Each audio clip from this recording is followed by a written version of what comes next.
And we're live. Welcome to the Warrant Committee. We're talking budget, FY25 budget going into the town meeting.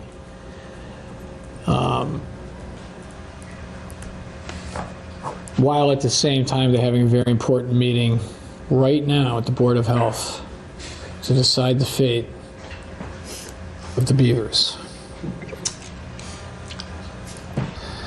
So, keeping that in mind, we're going to first, so on our agenda tonight for our consideration, we got budget presentations by library, we're going to go in this order: cemetery, library, police, and then Board of Health. Board of Health did request to go last due to their weighty deliberations on the fate of the beavers. So with no further ado, we have Lisa Ahern from the cemetery. She's with us by way of Zoom. Is she here? Yes. Do you want to do roll? Oh, that's a great idea. Thank you, Madam Clerk. Could we please just take our attendance? Yes, in person we have Dave Humphreys, Tom Caldwell, and Lori Connolly, Kristen Cosiel, Julia Maxwell, JJ O'Connor, Steve Rhines, Amanda Serio, and Ronald Sia are all here via Zoom. And I'm sorry, that was starting with Kristen via Zoom. Thank you. The quorum. We have a quorum, and I would also kindly please ask for the members of the Warrant Committee who are on Zoom, if we could start to please make sure that our videos are on. There's a couple of reasons for those. Two of them are, number one, so we can just see that you're there. Because sometimes when we're doing votes, we're not sure if people are there or not. And then another reason for being able to verify that people are there is for purposes of quorum. It is conceivable that if the cameras were off and people were away from their cameras, we could actually have quorum issues. So that would be the request, and I think we would ask to do that going forward. It had been brought to my attention this in the past, and it's been brought to my attention more that we seem to be having more and more people that are attending by Zoom. Okay, thank you. Lisa Ahern, would you please share with us your thoughts on the cemetery? Hi there. So our budget requests are pretty simple and straightforward. We had contractual increases, and our total requested was $963,540. We had a $10,000 request for extra for trees work, which we know we won't be getting because there would be no override. So the new total would be $953,540. And that includes a 3% increase on all of the utilities and the stormwater and whatnot. But other than that, it's pretty baseline budget for us. So. It is indeed. Thank you. Are there any questions?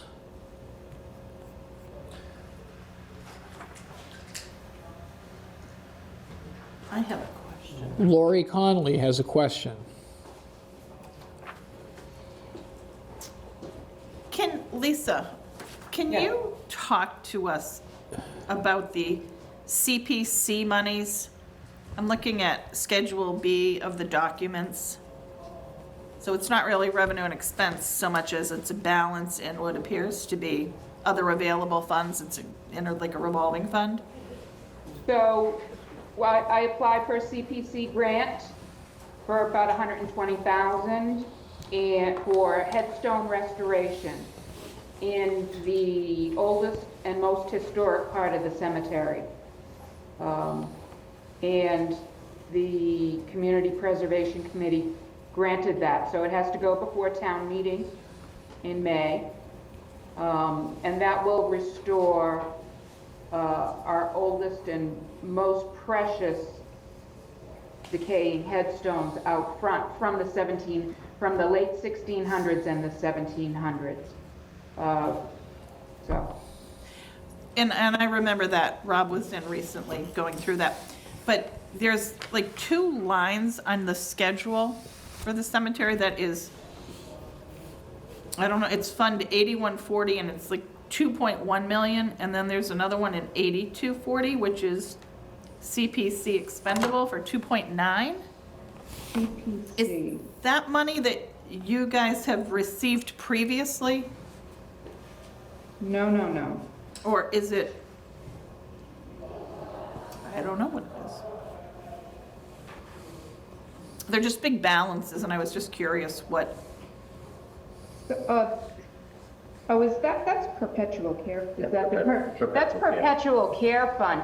So that's entirely different. That is an investment fund from portions of the sale of any new graves they go into 2 accounts. They go into burial rights, and 30% goes to burial rights, 70% goes into perpetual care. And it's investment fund to run the cemetery in perpetuity. So this cemetery never becomes uncared for.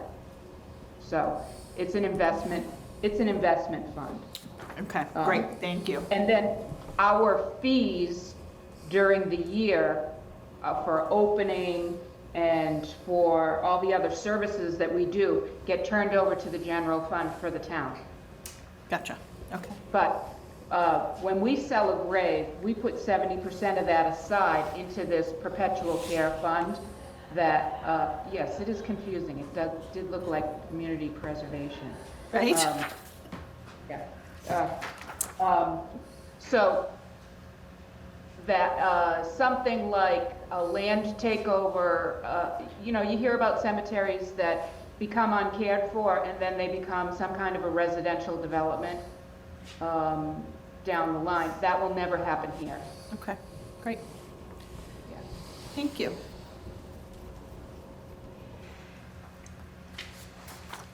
Are there any other questions? May I ask a question? Steve? This is Steve Rhines. I've got a question for you. With regards to the tree work there, have you ever sought out from any of the local companies to see if they would do some sort of volunteer work to help out there? It seems like it would be a really good thing to do that. Absolutely, yeah. It's been done. And Hunt has worked with us. Part of our CPC grant is for tree work.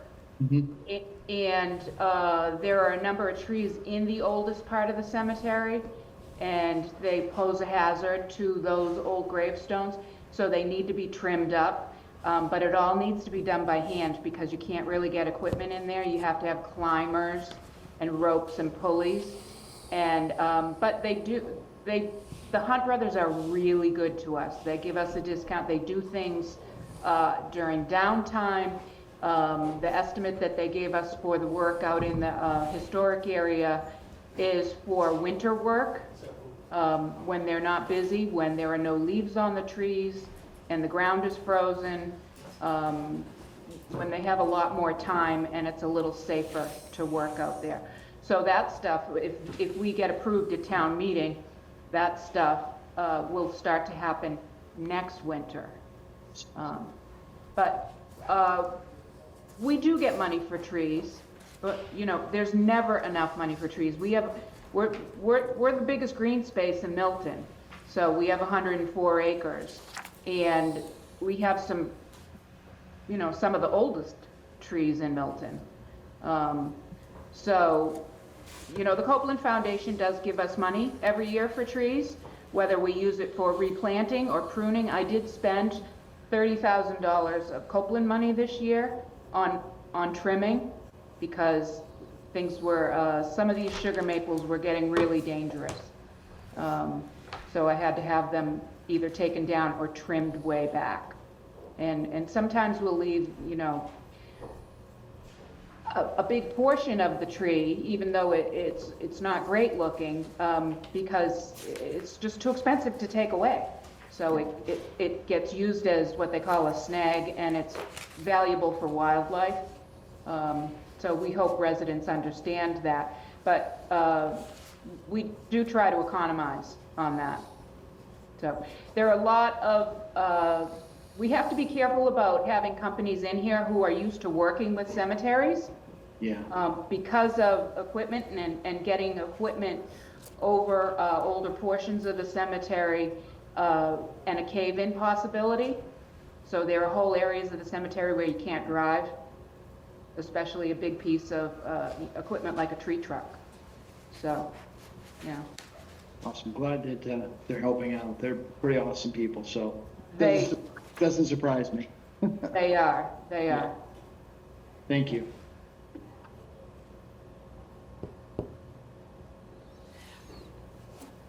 Are there any other questions? Lori Connolly has a question. Lisa, I remember last year, I think it was that there was money appropriated to improve the house at 211 Center Street. Can you comment there on was- what's happening with that? There wasn't money appropriated to improve the house. We used our own funds for that. And we've consistently used our own funds. We Really? did set up a revolving account Oh, maybe for that that house, so any rent goes into an account and we can use it for improvement of the house. That must be what I'm thinking of. What's that? That must be what I'm thinking of. I remember, because you were going to try to do some work to it. Yeah, If I'm we not put in a new bathroom last year. Okay. And we had to use, we used money out of the cemetery budget until we got a tenant in there. And thankfully, the 6-month rent from the tenant, kind of reimbursed us back for that money. But we are looking at, new tenants. Is it vacant right now? Yeah, yes, it is. So it's on the market, and we're looking at new tenants in the next couple of weeks. Great, So, thank you. and it will be a happy day when I get a tenant in. That, Maybe we could put the beavers in there. Are there any other questions? Kristen? Just a quick question about the tenants, just because we know how much it costs to educate children in our school system. Would that ever end up, I think we had said this last year, but that would never end up being like a Milton Academy family that had children? Is that, I was just worried that the money earned off the rent would be offset by adding more kids to the school system.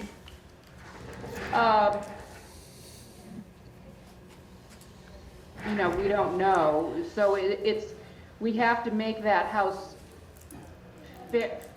available fairly and equitably to everybody. It gets advertised heavily. Right. So, you have to pick the best tenant, the one with the best, credit rating, the one who has good references. We haven't, we've only had about one tenant in there so far because the house was pretty antiquated, but it's looking pretty good right now, so. Thank you.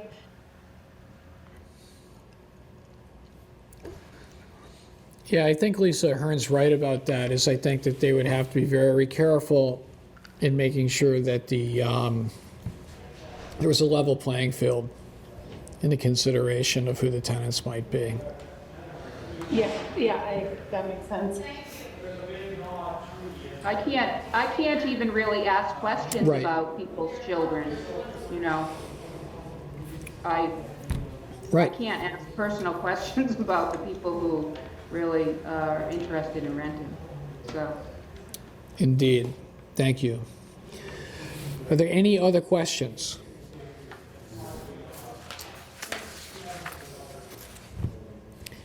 Hearing none, I will thank Lisa Hearn and was that Jimmy Coyne in a undercover capacity back there? I would thank you for your thank you for your presentation tonight.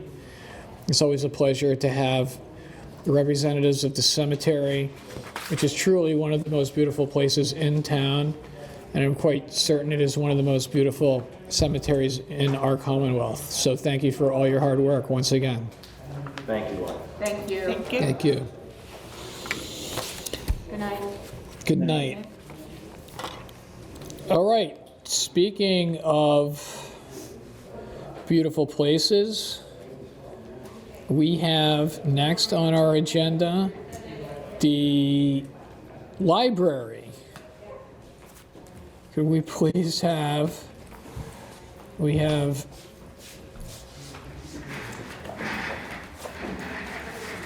Mr. Adamczyk. Adamczyk, yes. Mr. Adamczyk. And Jim Potter, the chair of the trustees, is here. Sir, welcome. Thank you. Thank you for having us. Always a pleasure. So please share with us your thoughts on our free and public library. So thanks, everybody, for giving us this opportunity to talk about the library tonight. I shared a slide presentation that hopefully you have access to right now, and I'll briefly take us through that, if that's okay. Oh, all right. Hold on. We're gonna. Well, while we're getting onto that, what we're going to talk about is a little bit of a review of our fiscal 23 usage, so you can see what funding the library accomplishes. Then we're going to talk a little bit about our fiscal 24, our current initiatives, what we're working on at the library this year, with a little update from the fiscal 24 budget, and then we'll talk about the fiscal 25 budget. So that's kind of the agenda of what we'll work through. So if we go to the third slide already, I'll talk a little bit about our circulation numbers, and this is kind of the traditional what's getting checked out, what's going on. And you can see this is, again, based on fiscal 23 numbers. That's the most complete fiscal year we have. Things continue to increase over time. We did have, huge bumps in digital usage during COVID. That's come back down, but still higher than pre-COVID numbers. Almost a 20% increase in usage over 5 years. Fifth straight year of over 300,000 checkouts, digital and physical materials, and the fourth straight year specifically of 100,000 checkouts of digital materials. If we go to the next slide, you can see what's the breakdown. What are people actually using?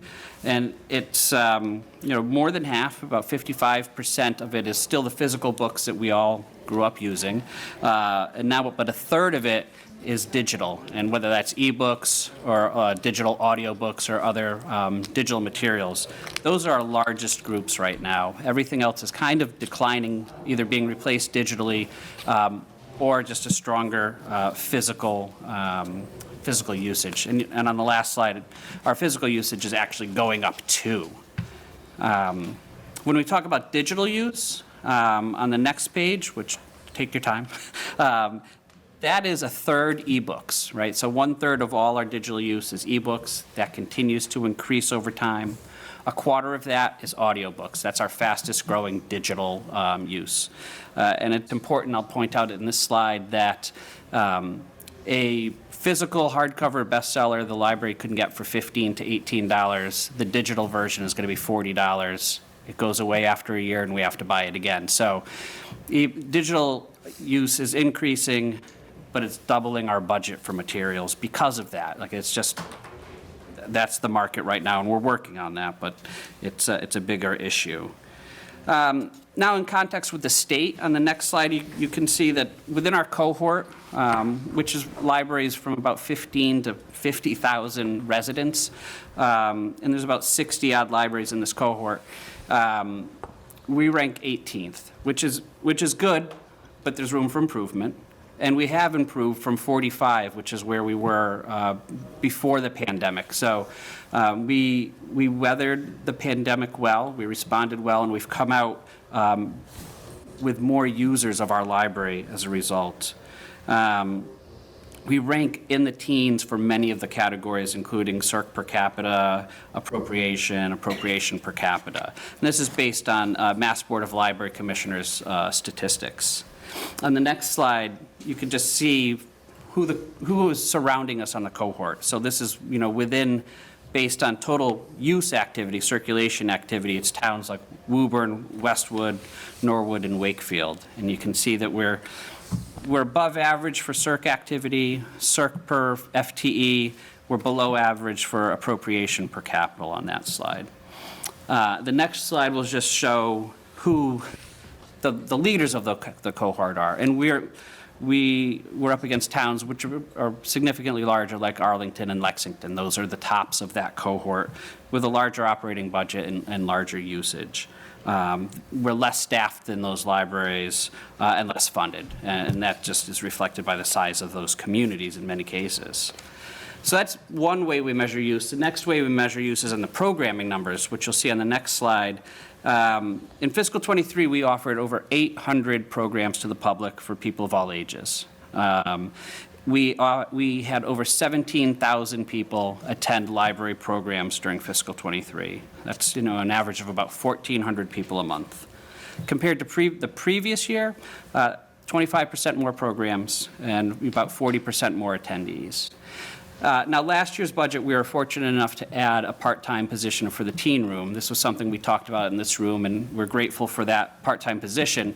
And the idea there was to offer more programming and more opportunities for teens. And at this point through fiscal 24, I'm happy to say we've seen a 40% increase in programming, both number of programs and in attendance. So we've gone from 99 programs so far up to 140 this year. Attendance per month has gone from 125 to 176, which is significant for the teen room, having that extra position there in the afternoon, and we're seeing the results of that.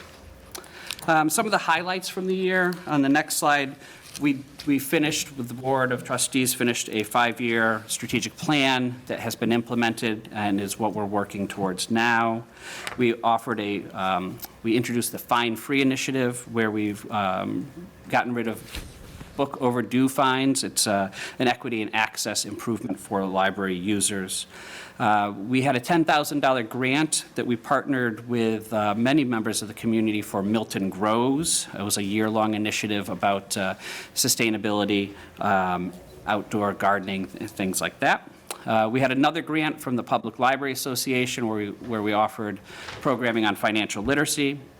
The trustees offered their first open house, which is now, we've had two. We've had one in fiscal 24, where we have celebrate the library, try to introduce new people to library programs and services. We've also had some turnover in the staff in this time period.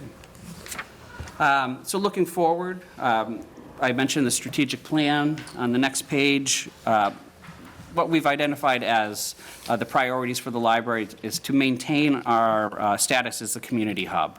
We're one of the few public places left in any communities, usually, as a library. It's heavily used for all kinds of people of all ages for all reasons. So we want to continue to offer a welcoming space for that. Part of that is a second priority, which is a focus on customer service for the library staff, who already go above and beyond and are well recognized within the community, but we want to continue our customer service efforts. We want to continue to introduce new and different collections and services to the library, whether it's digital or physical.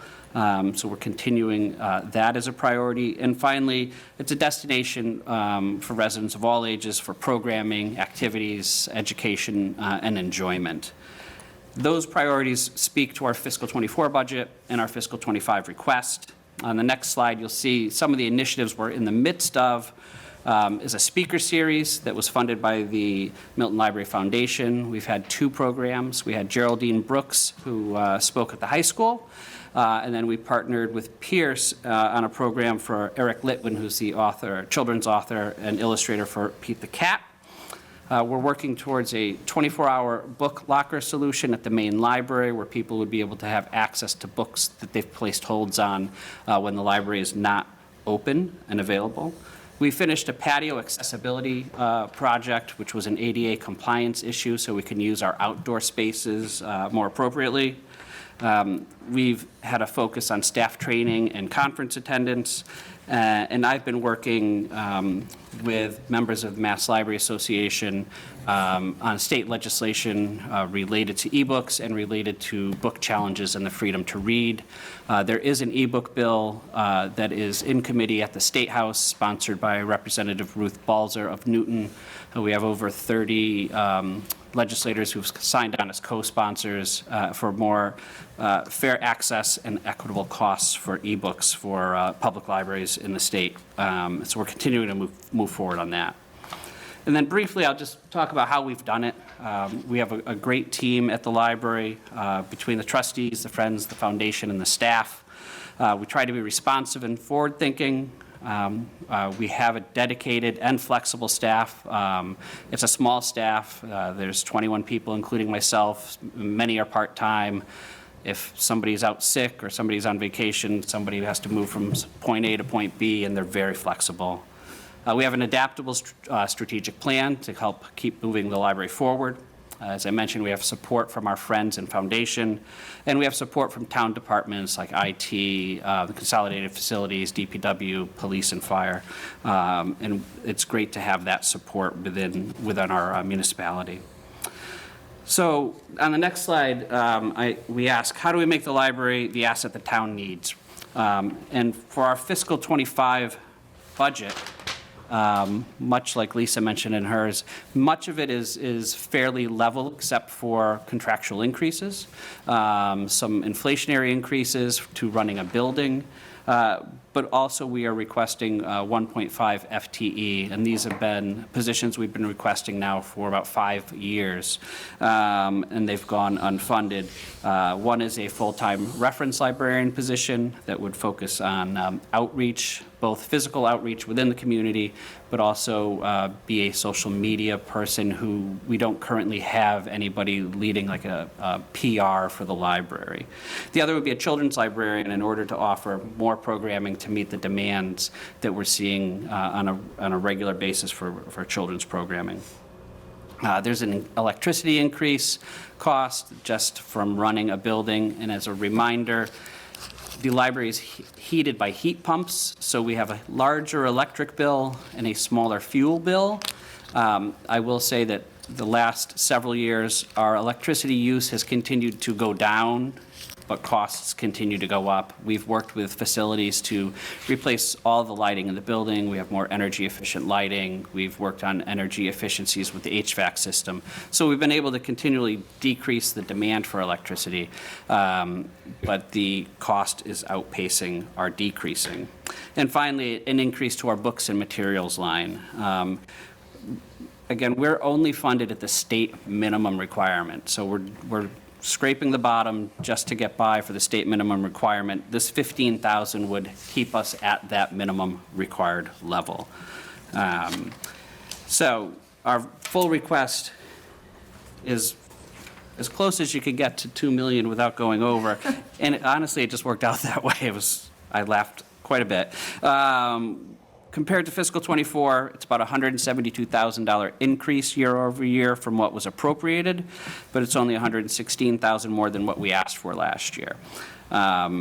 It meets the minimum requirements to get the $62,000 we've been receiving in state aid funds, and it meets the increases for our priorities that I mentioned, salary step increases, contractual increases for many maintenance contracts that we have, and inflationary increases for our utilities.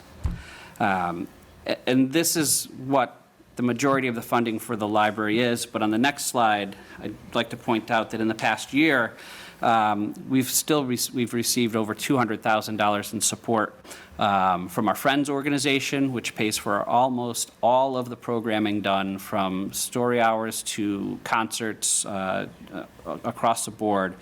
They spend over $30,000 on the programming and lots of volunteer time.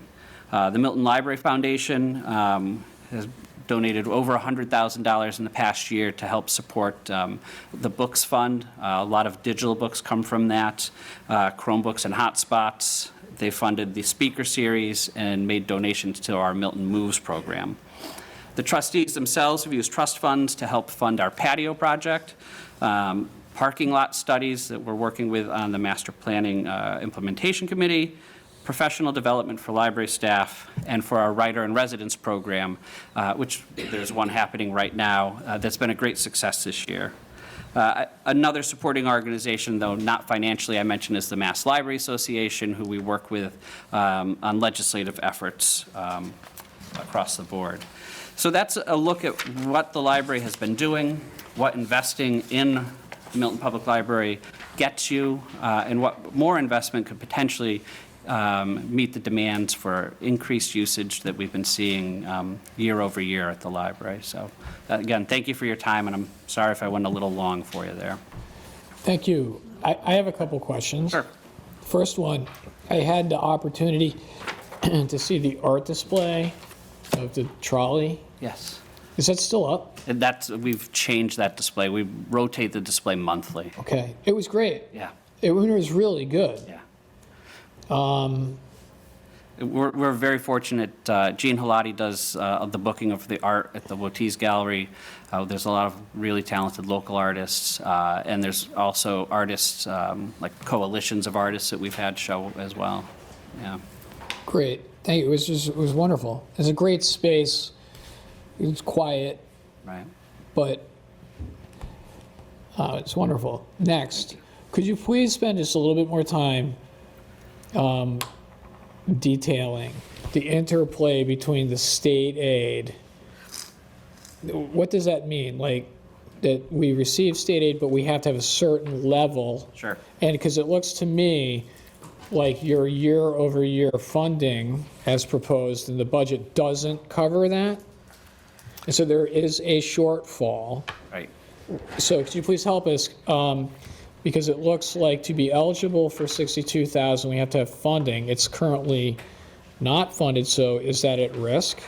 So there's a number of things that go into the state aid formula. One is the municipal appropriation requirement, which requires that you average the last 3 years' budgets and then multiply that by 1.5%, basically. This budget meets that. And that's because we've seen growth year over year. The other part is that you take whatever your fiscal 25 budget request is, and 13% of that let me stop. There's the materials expenditure requirement. You take your operating budget, multiply it by 13%. That's how much you have to spend on books and materials that year. In this budget, it's close. It's off by about 1,000, which is within the range that the Mass Board of Library Commissioners would see that we can get to that using Friends money or something, because it's a small amount. There's also hours open, having a library director with a certification and other things. But the budget presented today meets all the requirements to receive state aid. The confusing or complicated part of state aid is, if you add to the budget overall, if I add $10,000 for copier paper, I have to add money to the book budget because it increases across the way. So any increase or decrease will affect whatever that line is. But currently, this budget would qualify us for $62,000. Okay, perfect. Thank you. Let's go Judy, then Lori, then Tom. This is on. So my question goes to, with the sale of the Kidder Library, the stipulation was the $500,000. Does that go into this library foundation? Did that money, I know you have to withdraw, you didn't get the lump sum, you withdraw it through a request to the select board who is managing that money? So the Kidder building was sold in the past year, and when it was sold, the money went into a new trust fund account that we've worked with the town treasurer on, and the trustees have the ability to take funds from that, but only the interest earned on it. Okay. So there really hasn't been any interest accrued on that, and the trustees are discussing an investment strategy for that, whether that money the interest would be saved up to use for a project, or whether it would be used on an annual basis where there wouldn't be much growth off of the original lump sum. Okay, so we wouldn't anticipate seeing any of the proceeds of that into this regular budget? Not into this budget this year. I Not think this year. No, I think it would take a couple of years before that would become a reliable source of income. Thank you. Yes. You mentioned the operating budget. That, I'm assuming, includes salaries as well. It's not just like general expenses. That's everything. It's everything. That's everything, Okay. absolutely. And so that assumes that we would get the 62,000 based upon the formula given by the state. Has there been any indication of the governor's budget yet that that would not be available because the state budgets, the state revenues are lower? So that's a great question as well. So we've been really fortunate, and this is one of the things that I work with MLA on, is we've increased the state aid to public libraries. In just like the last 3 or 4 years, Milton's allotment has gone from in the $40,000 range to $60,000 range. As of where the budget sits now, the governor's budget level funded state aid, so we would assume approximately the same amount without any, we don't expect any decreases as of right now. We're working with House Ways and Means right now to, because the Mass Board of Library Commissioners requested an increased amount, so we're looking to see if we can push that number up a little bit from where it is. Okay, thank you. Yes. Tom? Thank you. Just first off, I'd like to make a statement, if I could, as a comment. Thank you for all the work you do. Oh, thank you. Library, both, you and the trustees. It's something Thank you. that I and my family enjoy very much, and we're there all the time. Great. And, our neighborhood and friends, so thank you. Thank you. for Thank all you. the good work. And Thank you. all just the innovative ideas and everything. I know a lot of people appreciate it. Nothing. Are you mic'd, Tom? Sorry, it's a little hard to hear you. Thank you. Oh, I'm sorry. I was just thanking them for all the great work. Thank you. Really don't. Thank you. But I just had a question, and I know there was, state aid was always a concern, but I just, on one of the lines from the funding from the trustees, there was just the parking lot study. Right. And can either of you share some of that information, or what you're looking to do, or Sure. what you're studying, or? I will try to answer that, and I might call on another trustee who's with us, Christine Hodlin, to fill in any blanks. But I will go in a time machine back to when I was being interviewed for this position once upon a time, and one of the questions I got was, "What are you going to do about parking?" So this has existed before me, and it exists now. The library has 58 parking spaces. Jim and I walked over from the library tonight. The lot was full. People were parked on Canton Ave. That happens most mornings when we have children's programs, most afternoons when people are dropping off, picking up kids, many evenings when our meeting rooms are booked. So we've been working for a number of years looking at parking alternatives. We looked on Reedsdale, next to the library, but that's too close to a wetland. The most current update is that we've been working with the Master Plan Implementation Committee, and we met with the Select Board last Tuesday, to update them on progress. Charlotte Pagayas, Christine Hodlin, and myself. We're looking at a parcel of land on Canton Ave, past the Yellow House, past the Powder House. Between that and the corner, it's town-owned land. It's part of the police station parcel. And we've been looking at possibility of a 50 to 60 space parking lot with potential for a build-out of some sort, whether it would be town-used build-out or another use, whether it's a restaurant or housing or something. But so this is not an immediate solution, but we're making progress on these conversations, and it would be a capital type of request at some point that we think that the Library Foundation would help partner with, but it would open up the potential for more programming. Right now, we have a hard time having a children's program and an adult program at the same time, just because there's no place for people to park.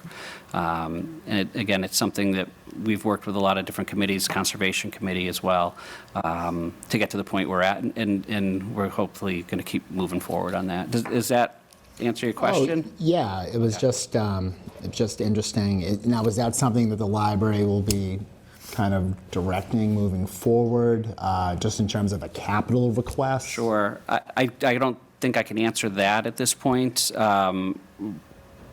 It ideally would be part of a Milton Center parking solution. Once the fire station is completely done, we'll have a better idea of how much the town hall parking lot is used, whether it would be overflow for town hall staff, fire station staff for part of the day. I think eventually it would go to the direction of the select board. Yeah, parking's just not for the library, for the town center area, so. Right. Library being a big focus, but. Right. And that would be an inclusion of potential housing and commercial? I think that would be up to, I know the Master Plan Implementation Committee is working, and the Select Board would have a conversation about that, but it could either be a parking lot or it could be a parking lot with a build-out of some sort. Okay. Yeah. Thank you very much. No, sure. Along with Tom's question, so if it was a build-out, would you have dedicated spots for the library? Sure. No park here? Right. So again, it's premature to give you a real I know, answer, but that would be the library's goal. Since we've been pushing for library parking, we would want to see some dedicated spaces specifically for the Perfect. library. Yes. Thank you. Sounds interesting. Is that Good plan. okay?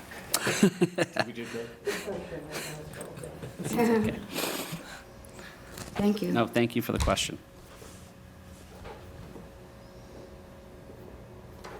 Are there any other questions? Hearing none, I would like to thank you for your presentation and thank you for coming, telling us about our wonderful library. Thank you very much. Thank you. Thank you. Thank you. If you have any follow-up questions, please feel free to reach out. I'm happy 100%. happy to talk to you. Likewise. Thank you. Thanks. Okay, take care.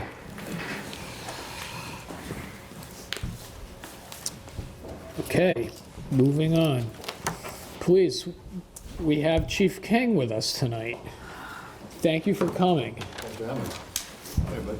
It's certainly our pleasure. Could you please tell us all about the police department? Sure. You know, the budget's pretty straightforward. Basically, the police is pretty consistent what we're dealing with in terms of volume. Maybe some of the trends are always changing. But, you know, historically, and this includes the most minor things up to the most serious, we're about 14,000 incidents a year. But like I said, that's from every minor thing to the most serious thing. We're pretty much stick to that norm. I mean, you go back over 20 years, it's, you know, never really got above 15. It's never gone below 13. In the last few years, it's been in the low 14. So that's kind of the numbers. Delving a little deeper into it, you know, there's trends. Things that used to be common, a lot of property crime really is not an issue anymore, like house breaks, a lot of like larcenies, you know, with the exception of maybe package thefts, things like that. But in general, there's not a lot of violent crime. Property crime is definitely down pretty much across the board from auto. Can I ask you why you think that might be? I think a combination of things, and I think one of the leading reasons is combination on house breaks. I think it's because more people work from home. So the primary target zone on that was always Monday to Friday days for residential breaks, where commercial breaks were like overnights. So on the houses, I think a lot of people work from home. Just COVID changed the world, and people really haven't gone back to that full time. The businesses, to be honest with you, a lot of them are less cash, just generational. People don't use as much cash. They don't have as much cash in those places. And another thing is just there's more money being made elsewhere and online, like financial crimes, scams, you know, identity thefts. You know, sadly, those categories are very high, increasing significantly. It have been over the last several years. There's more money to be made. So that's trending up. Another trend in terms of, this is not really an online scam, but, it's a financial but not nutritional program. We really have a trend up too in some of these, like, you probably read about in the papers or see online, like gypsy type, Irish travelers and groups like that where they, will show up at a house to do work and, mislead people and offer them a good price. And there's a myriad of scams. We've been hit pretty hard by them recently. And, some people have lost, significant amounts of money, like, tens of thousands and stuff, sadly. So I think just there's more money to be made than breaking into a house, so to speak. So, that's kind of probably changed a lot. Not in terms of crime, but in terms of, serious, other types of crime. Domestics is always just kind of a steady, sadly. We put a lot of effort into that. But there's a lot of, dynamics that go into, what's happening inside people's homes. So that's pretty steady in terms of a common arrest type violent crime. Mental health is, off the charts.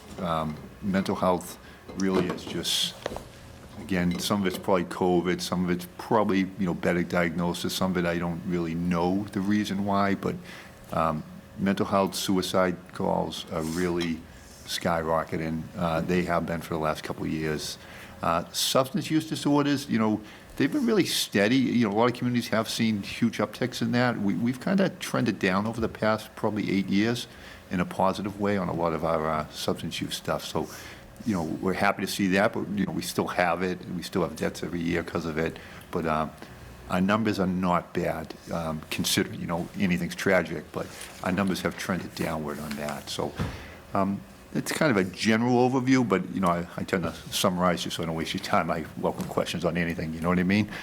In terms of the numbers, the budget pretty much speaks for itself always. The really, everything here is kind of level, the new equipment, the general expenses. The only uptick really is salary and wages, and that's not because of new positions or anything added into the budget. It's really just because the police were 2 years without a contract.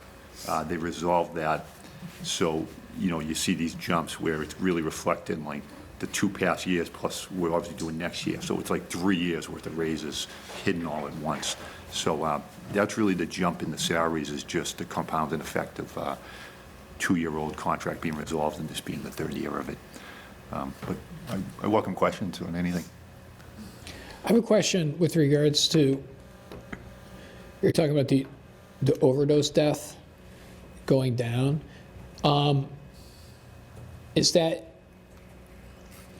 I'd be interested in your take on why that is. Is it the use of, say, Narcan? Is it just less use in general? What's your take on that? I think a couple of leading things. I think really I'll chalk it up to like 3 of the biggest things. I think one is they do a much better job now at regulating like OxyContin. It used to be pretty easy to get. They've really tightened that up due to tragedies across the nation, you know what I mean? So that's a little harder to get. That was leading a lot of our overdose deaths here about 7, 8, 9 years ago. So I think that's a huge variable. Now it's trended down. The danger now, there's a lot of synthetic drugs and fentanyl and stuff like that, which is kind of bringing it back up again. So that's a negative. And really a third variable is I think the programs we do, not just the police department, but the, Milton Coalition here in town and stuff like that. We do follow-ups, we do outreach on every overdose. And, just what you said, Narcan, like, the police have it, the fire have it, the ambulance have it. But beyond that, like, we'll go to families' homes, and if there's an overdose somebody survives, we'll give them Narcan. So now the family members have it. And we've also seen beyond us doing that outreach, the stigma of it's kind of gone. So like family members on their own, it's not uncommon for us to get the call, go to the house, and the brother's already Narcan them. And it's not a house we've been to before, so they didn't get that Narcan from us. The family has got it and, recognize the problem and not afraid to have it in the house. Before there was a bit of a stigma with that and, it won't never happen and stuff like that. People wouldn't be prepared for it. I think people are doing a better job preparing. So I think that outreach, Narcan, things like that are really reducing it too. We still have the calls, but we definitely have less deaths.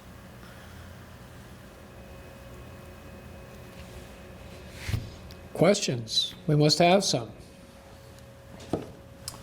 Tom. Chief, thank you for your work. you and your department in town. I just had a question, and this really isn't specific to the budget that you're presenting now. I mean, I know you had mentioned we saw some new equipment needs that were fulfilled. How's the department doing in terms of your ability to like do forensic or digital investigations? Do you feel as if though your equipment, your training of specific officers is kind of like up to speed? Are you able to sap resources from somewhere else? I'm just curious, like, what if you're, kind of, you had mentioned with Mr. Humphreys asking the question just about like new trends in crime. So I just was wondering how your department is equipped now to. I do. I feel we're decently equipped. Equipment, a lot of it we do outsource just because of the size of our department. So we have depend on what it is, but we have a few, we belong to a regional group, and there's a regional like lab, not lab meaning blood DNA, stuff like that we'll send to like the state police lab. We've sent stuff to the Boston lab. But in terms of like computer crimes, computer forensics, stuff like that, we use the district attorney's office. We use a regional lab in Norwood. So in terms of equipment, we use our partners, which you mentioned, other resources, stuff like that. Training is a huge aspect. It certainly has increased our training costs, but we've kept up with that because really wish we had to. You see, like every case now, there's a phone involved, there's, just a computer involved, and that really goes the whole gamut. You can have, a sexting case between kids at, the school level, and, up to, like I said, a lot of these financial crimes, an elderly person, and, we see that from people pretending to be, a banker to romance scams, I mean, you name it, and a lot of time is just put in, so, like, it's training, what records do I need, how do I get them, how do I, use this system to download the phone and stuff like that. So we got to train every detective on that and stuff like that, and even the officers on how to probably secure it so it doesn't get locked down and they lose information and stuff like that. So I feel like we've kept up with it pretty well, and the good thing is, the training councils and stuff like that and our law enforcement partners, they're keeping up with it, and they're pretty good about, outreach and, hey, we're running this training for this, do you want to send officers, or we're doing this. So as these trends are occurring, everybody's always adapting, but I feel we're doing good with it. Okay, great. Thank you very much. I appreciate it. Thank you. Appreciate it. Judy? To bounce off of Tom's question, I do remember some outreach from your department about some of these financial scams. Because they're more prevalent now than ever before, do you think there's a way to outreach other than the social media venue? Whether it be in an event that you're able to have somewhere on town properties that people can come to that might not be on social media? Yeah, we do a lot. I can tell you as recent as about 2 weeks ago, we sent a team up to Fuller Village, and we sent somebody from detective, we sent somebody from our community service officer, we sent our elderly affairs officer to do like a presentation. We've gone to the Council on Aging, I've gone myself. So we do tend to try and get those people who either maybe aren't online, they might be a little bit and they might be more vulnerable, and message that out. But we're always doing stuff, family members, if we identify, like, say we go to a call, it might be an unrelated call, it might be a minor medical, but we identify, say an elderly person that just in conversation, they learn some info, we'll usually reach out to a family member and say, hey, be cognizant of this. There's been some things about, like, we've reached out to some of the businesses where, like, if you have these things like, oh, go to CVS, buy a gift card, call me back, read me this number, where get maybe the business end to, hey, flag this, that this might be a concern of the banks or stuff like that. So we do that certainly, and, we're always willing to do more. So, any group or anything sometimes wants us to come, we're willing to go. But like I said, we did as recent as I say, I think it was 2 Wednesdays ago at Fuller Village. Thank you.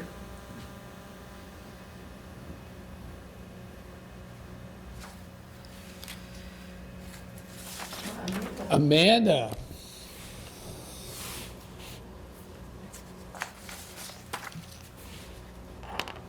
Sorry, I was trying to figure out how to unmute.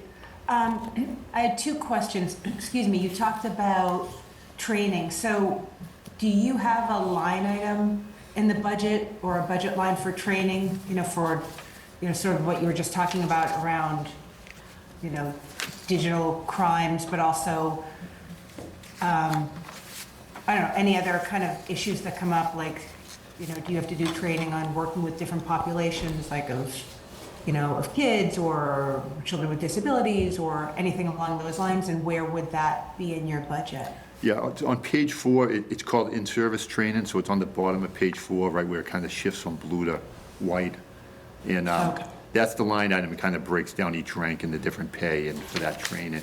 And basically there's, 2 different types, and you kind of hit on it. So the state mandates certain training, and they do a different curriculum every year based on what's going on and what kind of the hot issues are. So you're always going to have that, like you said, it might be juvenile issues, it might be, financial crimes, things like that. So there's yearly tailored. Then there's always yearly standardized. You're always going to have like refreshers in CPR and first responder, firearms, certain things like that. Criminal law, criminal procedure for, updates that have changed over the last year. And then there's always some discretionary training, and, every department has discretion to cater it to their department, but they'll say like do so many hours, but you can do it discretionary, and we utilize that, like I said, for everything. We've done it for mental health first aid, crisis intervention training, de-escalation, but we kind of just identify what our issues are, like you said, training in financial crimes, things like that, or computer forensics, things like that. So we basically have to hit all the state mandated ones, and then we do additional ones beyond that. Great. Can I ask a follow-up question? Sure. So I know, I think you referenced this last year as well, but some of the mental health issues that you were talking about, like seeing an escalation in those calls that you're getting, suicide calls, mental health, that sort of thing. And I know that you have, I'm going to get her title wrong, but I know that you have a counselor, or is she a social worker or somebody on staff? And do you feel like that position is sufficiently staffed?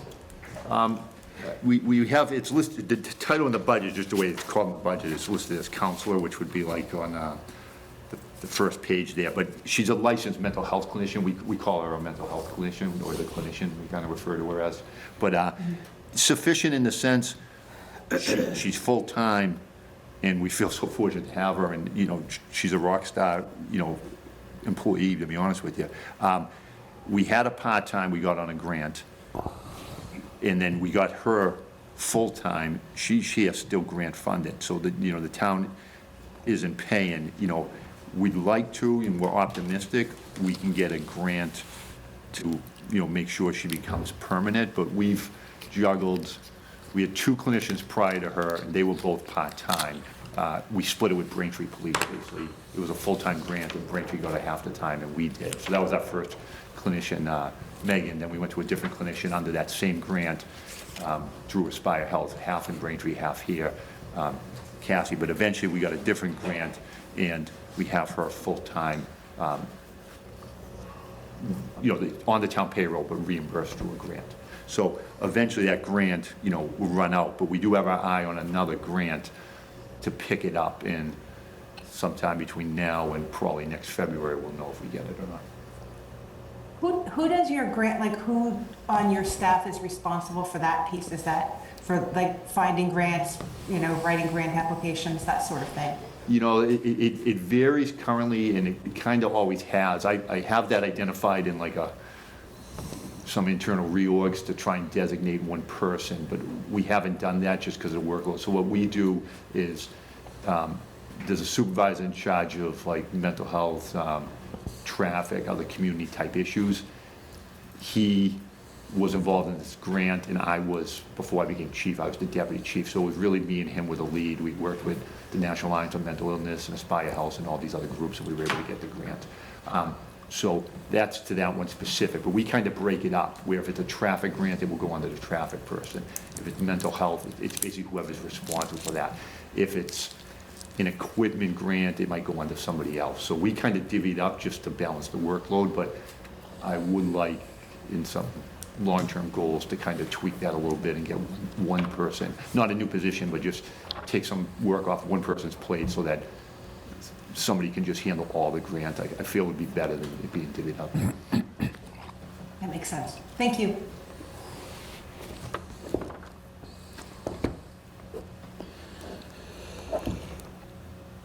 You know, this is our opportunity to ask Chief King questions. Lori? I have a question for you, and thank you for all you do. I had a conversation with Senator Timmelty, I don't remember when, but he said that he was able to get a grant for the police department specifically to try to address the speeding on Randolph Ave. Yes. Has that been successful? I don't want to say it hasn't. A lot of it hasn't been expended yet. And the reason it really has not been overly successful so far is it's just been hard to fill.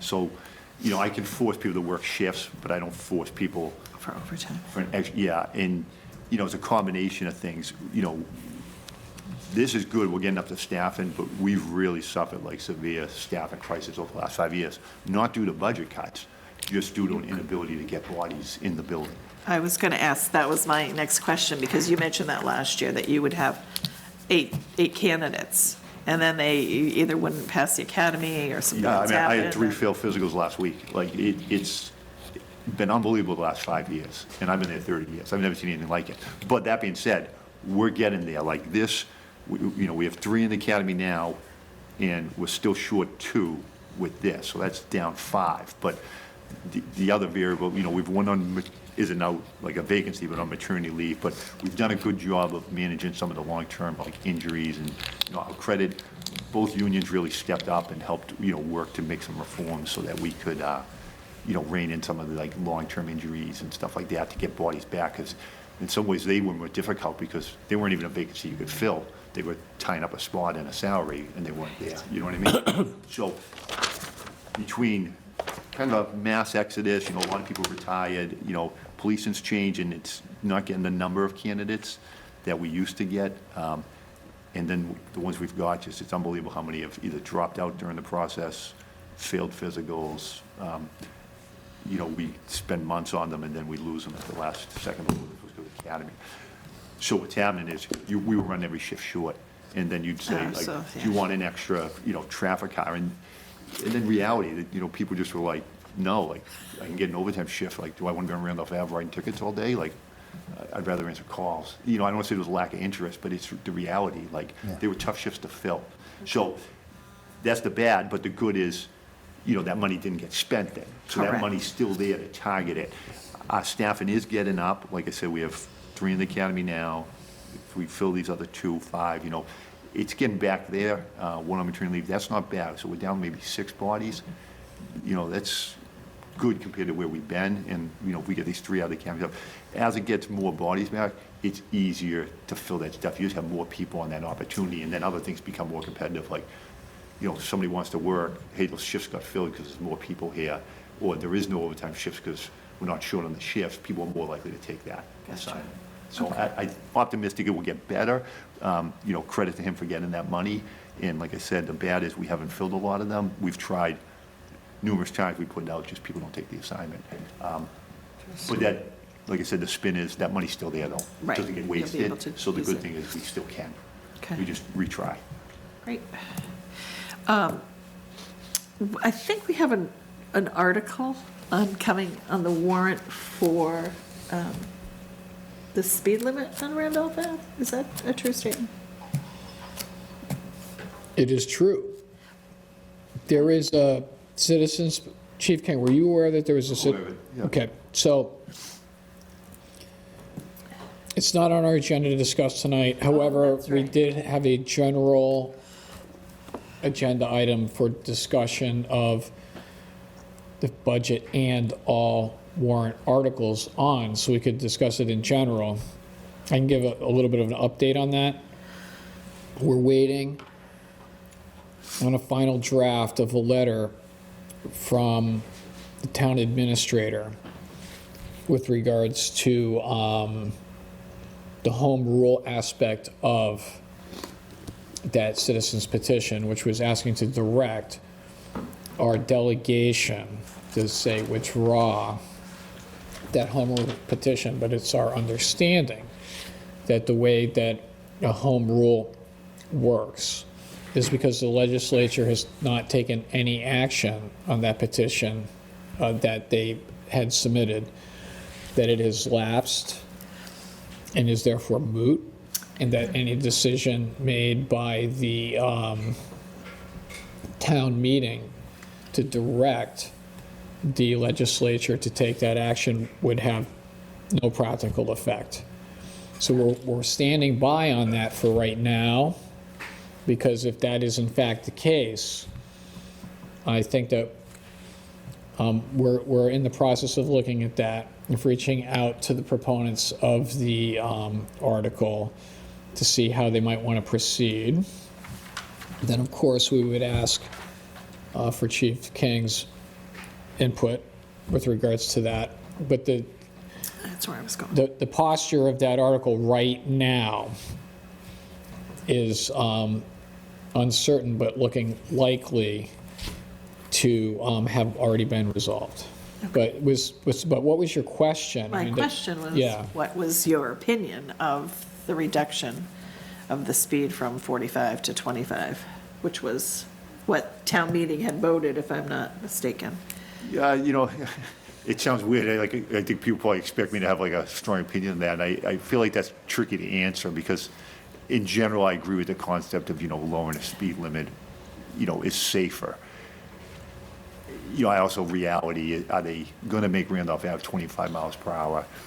Maybe they are, I'd be shocked. But, we have trouble enforcing the limit at 45.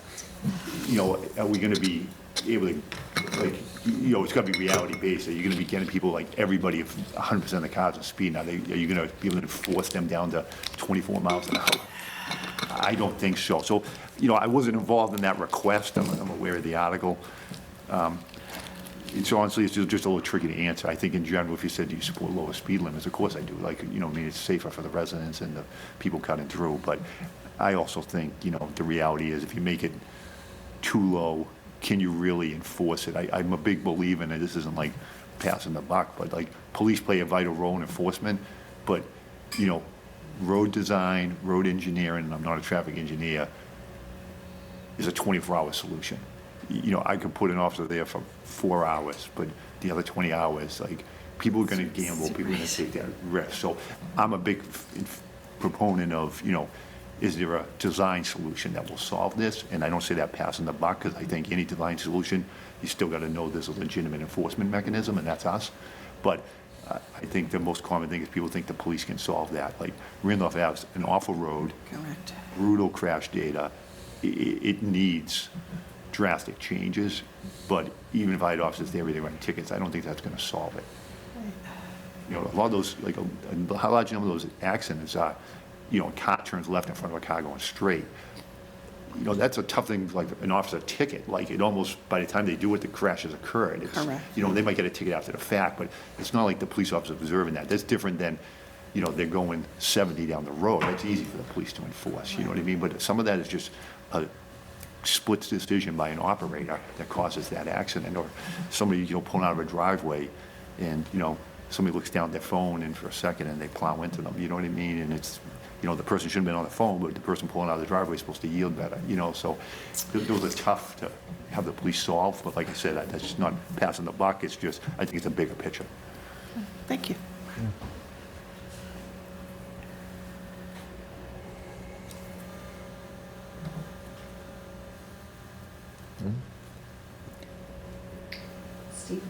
Steve Rhines. Thank you. Thanks.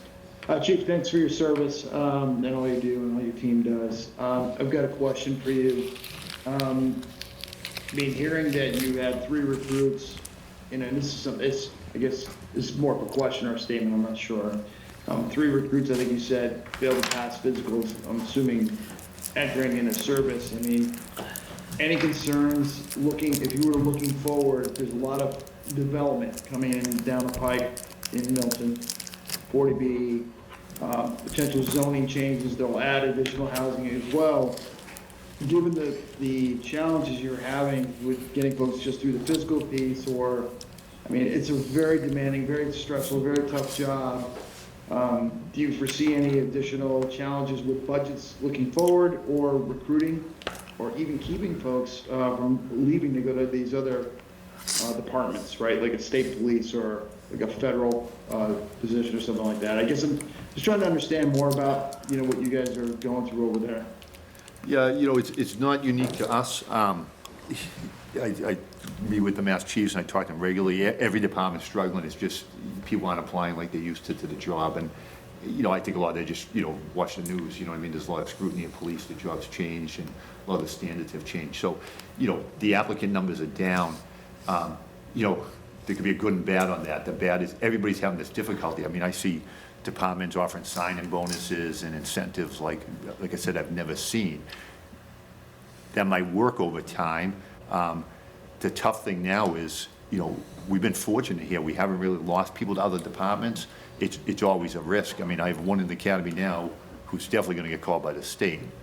And, I have one that may get called by Boston. So you're always dealing with that. And, there's a lot of variables in that, like not just benefits, but, career opportunities and stuff like that. It's harder to compete with bigger departments. I became chief in 2016. We really haven't lost anyone on a transfer. We've been fortunate in that. We had people retire and stuff like that.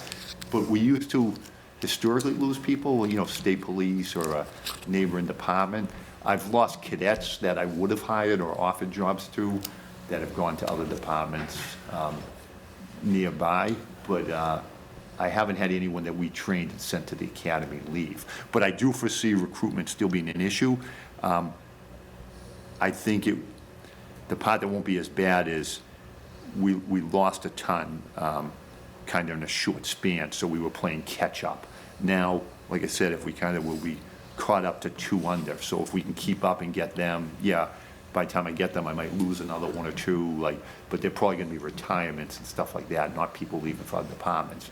But like I said, that could change, but the state police, some neighboring departments, I mean, I think the last one that left went to Quincy, and that was in 2015, 2014. So we've done all right retaining them. We just haven't done a great job of getting them in the door, and I honestly don't know what more we can do. I mean, me, my deputy chief, and my head of training, I mean, we rack our brains. We go through incredible efforts to recruit them. We almost handhold recruits now that we never did before. And they're just things you can't control. You'll get in, they'll have like a minimum run standard before the academy, and they'll fail it horribly.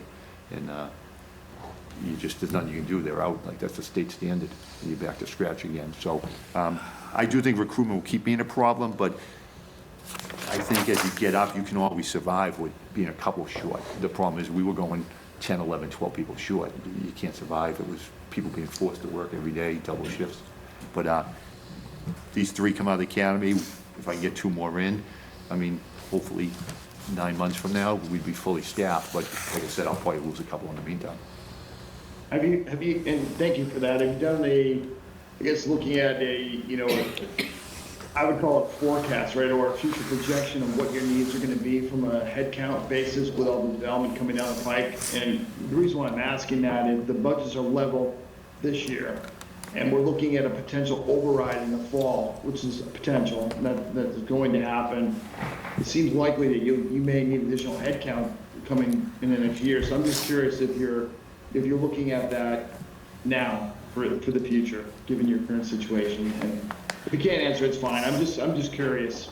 No, we're looking at it, and that was in my supplemental request. I put in for 2 extra officers based on that. I realized budget circumstances, they pulled back on our supplemental, but that's why there was a request for 2 additional. It was based on that kind of growth in population, growth in call volume, stuff like that. So I think long-term, if that was to happen, that development and stuff, I do think we would need to seriously look at those 2. I don't think we need much more beyond that. Obviously, the more the better, but I'm also a pretty conservative, realistic person generally, so I try to be like that financially too. I think 2 is, a realistic number that would be, if this development was to happen and stuff like that, going over the next, 5, 7, 8, 9 years, I think 2 would be beneficial and cover the needs. Thank you, Pete. Lori? A follow-up to that. Are you saying, is that just like the 40B development that we know we have slated, or do you think you would only need 2 additional officers if we had 2,500 new housing units? Yeah, I mean, that was based on, who, are we going to get 2,500, are we going to get 200? Like, nobody knows, you know what I mean? So Correct, it's a but million-dollar question. if we got Yeah, the full build-out. It was full. I mean, you might need more, but I feel like that full build-out, the number of years it would take and stuff like that, I think 2 would be fine in the meantime. It's kind of based on, you know what I mean? I know, like, they're going to start the Randolph Ave one by the DPW, that's 90 units, so, there might be a couple hundred people. I just base that on, some of these developments will happen, like the 40Bs, like you said, it's kind of separate from the MBTA issue. Right. The MBTA issue would change that in the sense if it became a full build-out, but I would imagine the number of years that would take, we could address that at a later point, too. Okay. All right, thank you. Any other questions?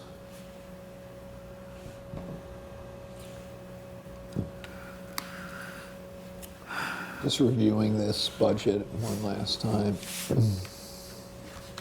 Okay. No, I mean, the town budgets are very lean. Yes. They're I mean, in this go around, in the FY25 budget, it's barely there, right? Like I couldn't imagine cutting it any closer. So,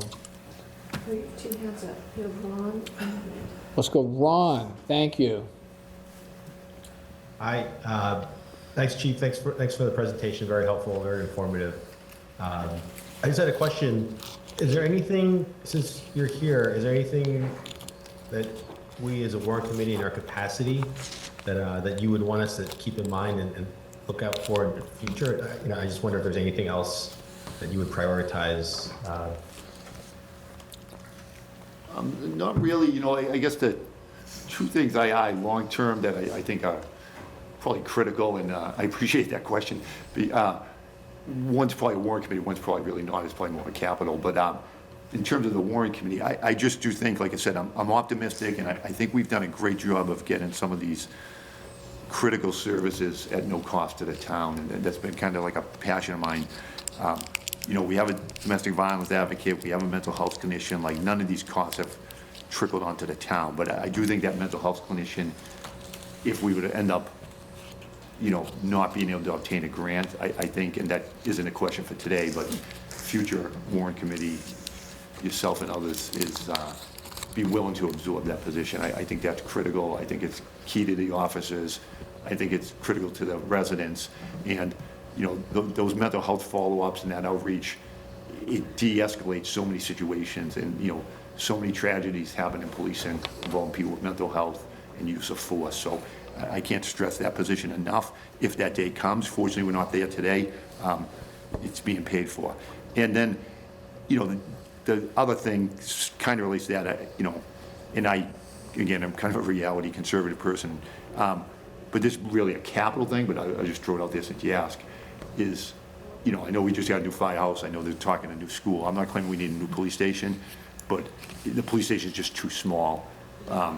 We need to add a little wing on or a little room. Like, I don't have offices, it's too bad you get a free mental health clinician or a domestic violence advocate, you don't even have an office for them, and they're making confidential phone calls, and you're kind of like kicking somebody out of their office so they can go in. We don't even have a room that can hold my staff, like, so we're trying to go for accreditation, and you get policies, and you got to train people on policies, and all right, well, we'll train 10 people today because we don't have a room we can fit more than 10 people in. And that's difficult to say, well, I'll take everybody off-site to the library or the council on aging and schedule it around their events. So I think there's some building needs, and those are really the 2 things. But I realize that second one really isn't so much a warrant committee, but I just throw it out there. Those are kind of reoccurring things. The mental health fund in long-term, not today, and I do think there's a space needs, but I'm not claiming some gorgeous new building. I'm just claiming we need like a little maybe training room with a couple offices just to actually fit our staff in. Yeah, I wonder, and this may not be suitable for this discussion, but I would think this community definitely supports the police. Are there opportunities for people to volunteer? I mean, we probably have a very highly capable and trained community. I wonder if there's volunteer opportunities that could fill some of those gaps if funding isn't available, but not something we need to, if it's not actionable today, it's totally fine. Yeah, no, I appreciate that. I mean, that's worth consideration, definitely. Thank you. Thank you. Amanda. Thank you. I just had, excuse me, one follow-up question on the salary and wage details. So I see where there are positions that are vacant, but there's one position that is unfunded. It's crime analysis. Is that a position that used to be in existence and isn't anymore, or? Exactly right. That's been unfunded for many years, to be honest with you. So the station used to have a civilian crime analyst when I worked there, but prior to me being chief, that's been gone many years. What kind of happened with that is there was a civilian crime analyst here, and when the town created kind of their IT department many years ago, our crime analyst became the town hall IT director. So he left, and they kind of increased the funding at IT on the town level, out of town hall, and unfunded our crime analyst. And then, that's kind of like a side story because that person left and, took a while to get a replacement. But underneath that position, it's not a crime analyst, but we have, but it's only part-time, a IT assistant, if you look, is 1,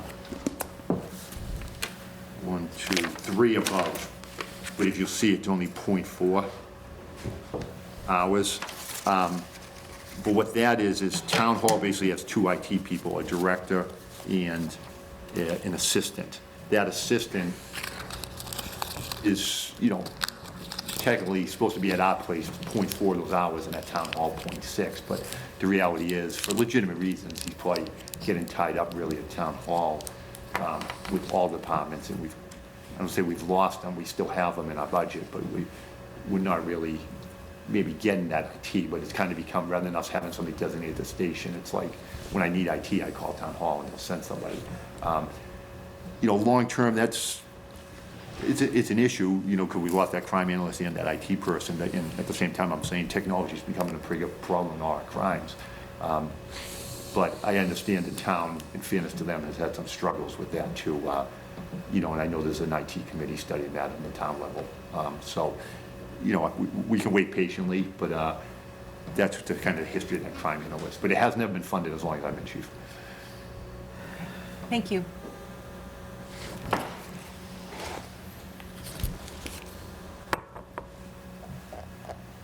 Any other questions?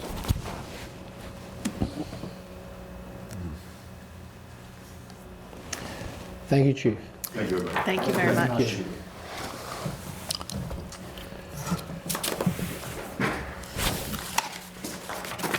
So maybe what we should do is, To the beavers. The beaver, not on our It's not on agenda, the but I agenda. believe the inclusivity of housing for the beavers has been resolved. They may enjoy their prime spot. so, because we do have Board of Health. They're down there in the Baker. Right, so I think it was Caroline Kinsella was going to present to us tonight after. Are they still going over there? It seems a little quiet down there. It was pretty. She would have come back. There were Good chat? Thank you. a lot of wildlife enthusiasts in the hallway for a while. So, Can I ask a question, because somebody emailed me this? The numbers that you're referring to, that the chief, should I have forwarded those to numbers? Like, when he goes over his detailed budget, I should know the answer to this. Where is that?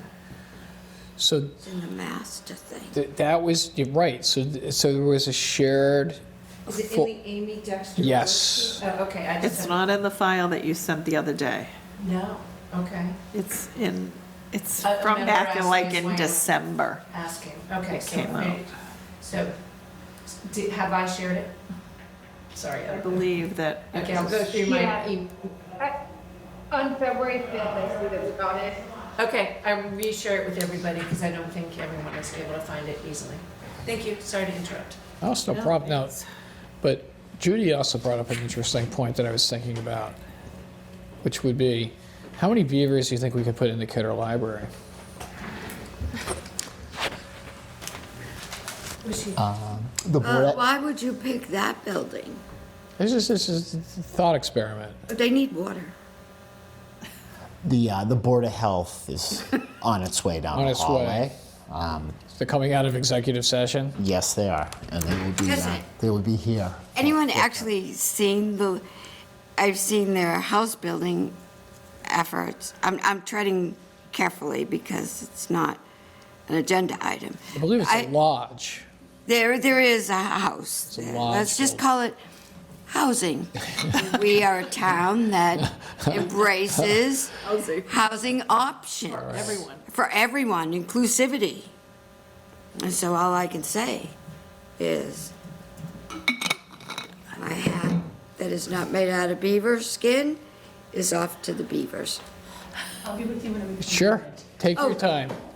Yeah. I think we should have a naming of our new residents contest in town. The kids could do it at school. We could give out prizes. I don't know.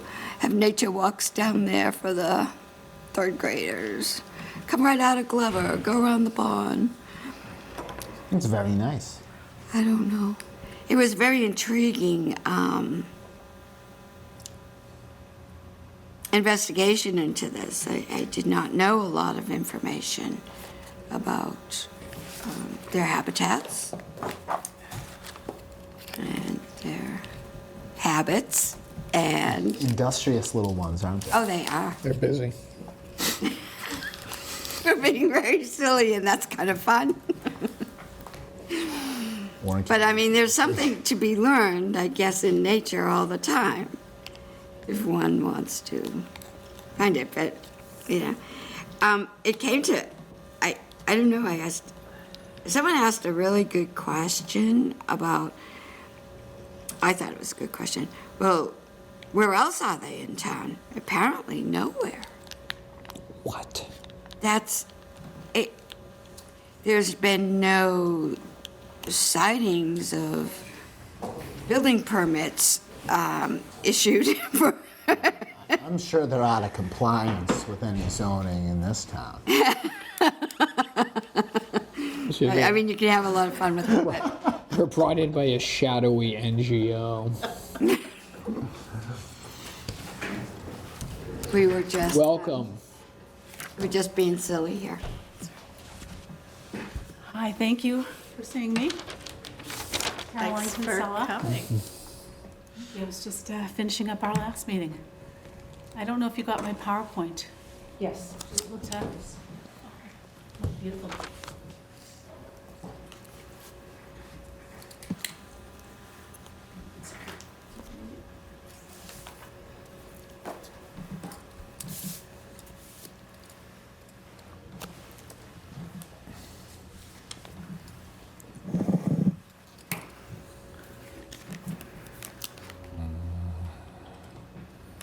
I don't know why I always sit with my back to the screen.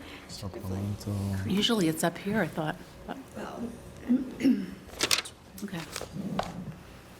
Thank you. Welcome to the Warrant Committee. Thanks for having me. Our pleasure. Please tell us all about the Milton Public Health Department. Yeah, so what we do and why we do it. So our mission statement is, our mission is to achieve the highest level of wellness for all Milton residents. You can go to the next slide. By adopting reasonable health regulations, by providing preventative health programming, and by preparing and planning for public health emergencies. Next slide. And this is our staff. So it's myself, the health director, Caroline Kinsella. I have a full-time assistant health director, community health social worker, Ann Grossman, health agent, Carolyn Ho. Part-time staff, I have a public health nurse, Susan Poirier. She works 16 hours a week, Tuesdays and Wednesdays. Senior administrative clerk, Jean Peterson, works 21.5 hours. Our Mass in Motion coordinator, who is grant-funded, Lisa Courtney, works 16 hours, 2 days a week. And our Milton Coalition staff, which is the Milton Substance Abuse Prevention Coalition, renamed to the Milton Coalition.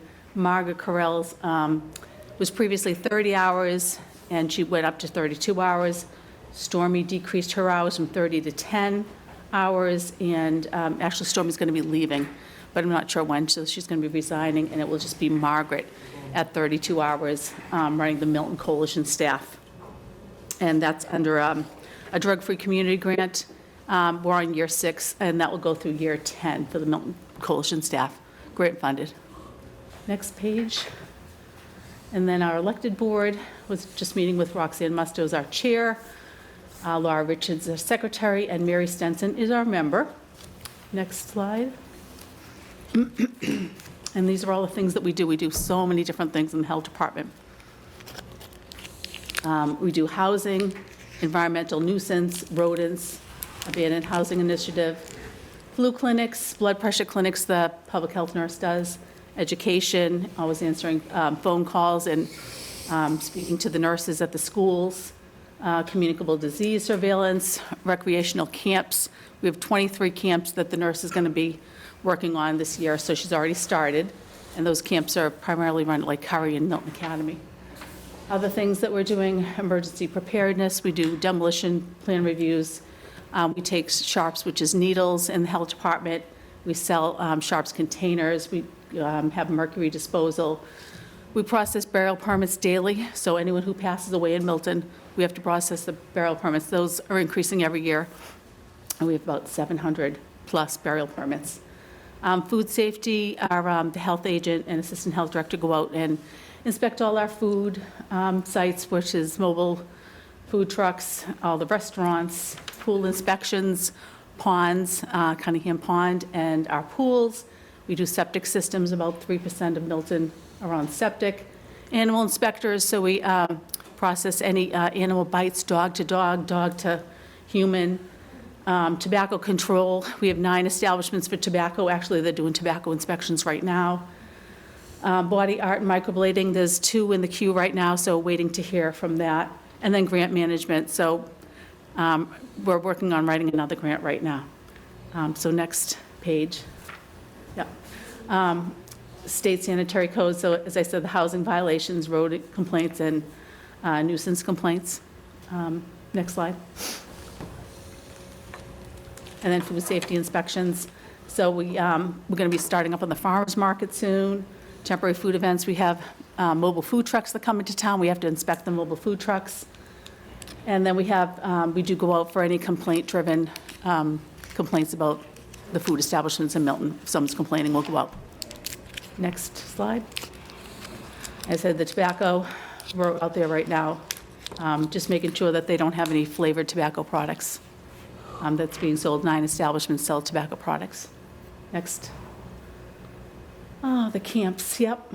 Go out and inspect the camps. Our nurse primarily does that, the 23 camps, going out to make sure that the medications are correct, that the children are bringing the right medications to the camps, checking for the safety in the camps, inspecting the facilities, and checking all the immunization records for the kids. Next slide. And then the pools, as I said, 8 swimming pools, checking for the chemical and bacteriological levels that are 4 times a day, and making sure that all the chemicals are correct, and the swimming pools look good. Next slide. And septic, yep, so we inspect the septic systems. That's me in the field with assistant health director. We have to do 2 inspections of any new septic systems that are going in, permitting the disposal works installers, and keeping track of all the Title Vs. Yep. Next slide. Animal inspectors, as I said, we actually do look at any kind of chickens, and we go any chicken complaints too, so people can have chickens in Milton, and they do register their chickens with us. So we do chickens. You see me there with the horse, llamas, and any biting incidents. So we do inspect all the barns, stables, and coops. Next slide. And then the flu clinics, which we offer in the fall. And my nurse Susan helps with the flu clinics. There's some pictures of us there at the flu clinics. That's at the Council on Aging. Yeah, so those are successful clinics that we run. Next slide. And continuing education. So we are always seeking to improve our education and going to all kinds of seminars, and codes are always changing. There's new camp regulations that just came out. I just heard about them 2 weeks ago, so we're going to be learning about those new regulations. So we want to make sure that our staff is effectively trained for these emerging public health challenges or anything that might be coming up, always changing the regulations. And so we do attend a lot of workshops, a lot of seminars. Yep, next slide. So with our budget this year, where the Health Department and the Board of Health is requesting $420,252 for this fiscal year.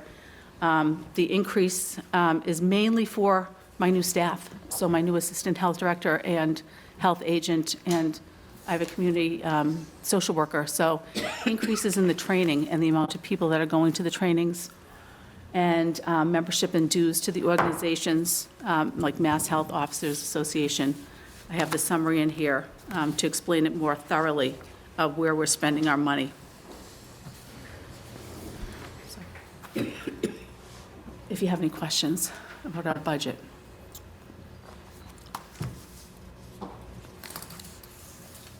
I have a question. Are there a couple things that you seem to do, like, that's what you do most of the time? Like, is there a certain thing you do more than the rest? That's a really good question. So we're always processing burial permits every day. We're always checking our queues for any new septic, and the new septic we're going to see now in the spring. So we're always checking to see if, like, new restaurants are coming in, El Barrio, so we're going to, the Milton House of Pizza went out, El Barrio's is coming in. We opened El Barrio's down in Central Ave. So any new establishments that might be coming in, mobile food trucks, so we have to keep an eye on the permit eyes, just to make sure, like, the Curry College is not having, some kind of event that we have to inspect, like a mobile truck that might be coming there. So every day is different. It's always very busy. You don't know exactly what's going to happen. And then in the spring, different things come up, like the swimming pools will come up, farmers markets starting to open, camps are coming in now. And then in the fall is the flu clinics and communicable diseases. We're always checking the queues for that to make sure, anything could come in, salmonellas or giardias and diseases. So we're Right. chickenpox. Oh yeah, we're conveying with the school. We're in touch with the school nurses. They could call us at any time to say, like, something's going on, and I want you to be aware. So we're in close contact with all the schools. Yeah. So. On burial permits, is that just for burials at the town cemetery or for? Whoever passed away in Milton. So they could pass away at the hospice in Milton or Milton Hospital. Yeah. Or someone might pass away at home, and they might have hospice coming in, and we have to process a burial permit. We process it, and then we send it to the clerk's office, and then the clerk processes it further than that. Yeah. So you're giving, to phrase it a different way, you're giving permission for a person to be buried anywhere. Yes. So we're in the burial mode of their choice. Yep. We're basically looking to make sure that everything's correct on the permit. Yep, that their name's spelled correctly, that their occupation sometimes it could be spelled incorrectly. We're sending it back to the funeral home. Yep. And to follow through on that, is the requirement of you to do a burial permit based on fact that they're a resident of this town or on the fact that they deceased in this town? Deceased in this town. So, and so if a resident deceased in another municipality, that would then be their job to process. Correct. Thanks for explaining that. Thank you. So this is fascinating. So it's a death certificate too, though. Yes, And this is separate and distinct from that. So what's the difference between a burial certificate and a death certificate? And then, what's the public policy behind a burial certificate? Why do we have a burial certificate when we have a death certificate? Like, why do we have each? I think it has to do with checks and balances, too. See, we're looking for spelling errors, or I'll check to make sure the age is correct, where they live, or things like that. We'll look at things like that. And we do catch some mistakes, and we'll send it back to the funeral home. I think ours is like the first line of defense, sending it back to the funeral home if there's something wrong with it that we are noticing. Then we send it off to the clerk's office, and they look at it. Now, they might see something, and then it gets bounced back to us. So I think it's just kind of like checks and balances. And so the burial is for burial. Does it also include, if you were going to say, cremate? Correct. And so does this give permission to bury or cremate? Yes. So this is short, one would imagine, there's a short span of time to perform this work so that... Yeah, so we check it every day. We check the queues, because if we don't process it, or sometimes it gets bounced back, the family is waiting for us to process that burial permit, so we've got to pay attention to that, too. And if they're from out of state, you want to transport. Yes, and that's another, transport the body out of state, yeah. A couple of different steps. Fascinating. And Very would you interesting. say the funeral directors sort of aid in this They're great. process because they've... Yep, so they're collecting the information first from the family when someone passes away, and they're talking and getting the information, and then sometimes we have to kind of go back and forth with the funeral director to say, like, we're not seeing something on our end, or we'll call and say, can you just check to make sure that this is okay, and they'll say, yep. Interesting. No? We should conduct a series of hearings. We should bring back Lisa Ahern. Kristen Kosiel has a question. Hey, how much, since we've had the hospice in Milton, how much has that increased, having to process the burial permits? Oh, it has. It has. Yeah, that hospice has definitely increased our, I think, say like maybe 300 when I first started. It would have just been Milton Hospital, someone passing away at home. But they have a lot of people that come through hospice, and people pass away there, so. And we have hospice at homes, too, so whoever's passing away in Milton. And are you guys doing this work, it must be weekends as well that you're doing this? Because I know some, depending on the faith, some people have to bury their family members very quickly. So we don't have to do it on weekends. We can get it accomplished during the week. Okay. Good question. I have a question. Judy. Some numbers. Is anyone else? No, we're here to talk numbers. So I'm looking at this, and in this, the red, for me, it's red, and you too. So we have G, which is what you put up on your PowerPoint of 420,252. Now you have a supplemental needs right next to that column, which is H. Yes. Are you expecting that to come your way? So I was hoping that it'd come my way. That supplemental, I think you're speaking to the 16-hour part-time public health nurse. 16-hour, so you need that amount of money to employ a 16-hour employee? Yes. So we do have a nurse, added to my staff. So Sue works Tuesday and Wednesday. I was hoping that we could get another nurse for 16 hours because communicable diseases or burial permits don't just land on Tuesday and Wednesday. And Sue's been a wonderful staff member to help me out if I have a bind, like on a Thursday or Friday and something comes in. But she's been very flexible, but sometimes you're just not, I'm very lucky to have Sue to help me out. It was, Go ahead. was there a reason that it was only 16 hours? It was originally offered 16 hours. That was, Sue's probably been working for me for at least 5 years or 6 years. And I think at that point, they didn't want to go over the 20 hours to have the benefits. And so it was decided to just do 16 hours. I'm a public health nurse too. And I originally started off in this position as a public health nurse, and then I became the health director. I was the president of the Mass Association of Public Health Nurses. So they kind of combined the position. But really, I'm the health director, and that's my capacity.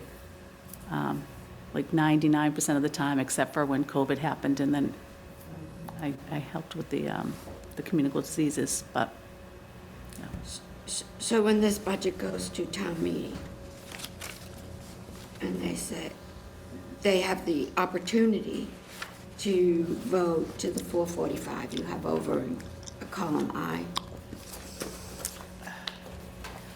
Who decides? I think it's already been decided that it's level budget. And so the 16-hour nurse that I would love to have, I don't think that Okay, so I'm going to get that, unfortunately.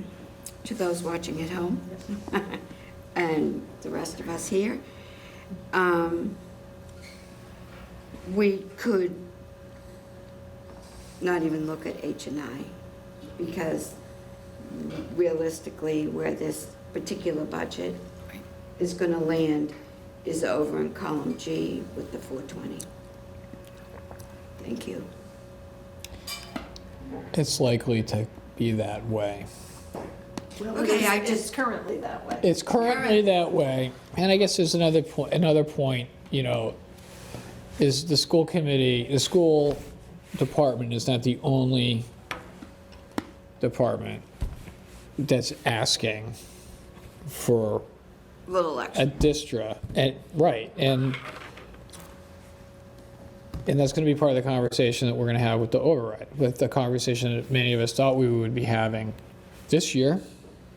It's been deferred, and here we are. And so it's important to look at these things. And again, when we see in many of our departments the same requests being made year over year, library, he said, we've been asking for this for 6 years, 5 years, right?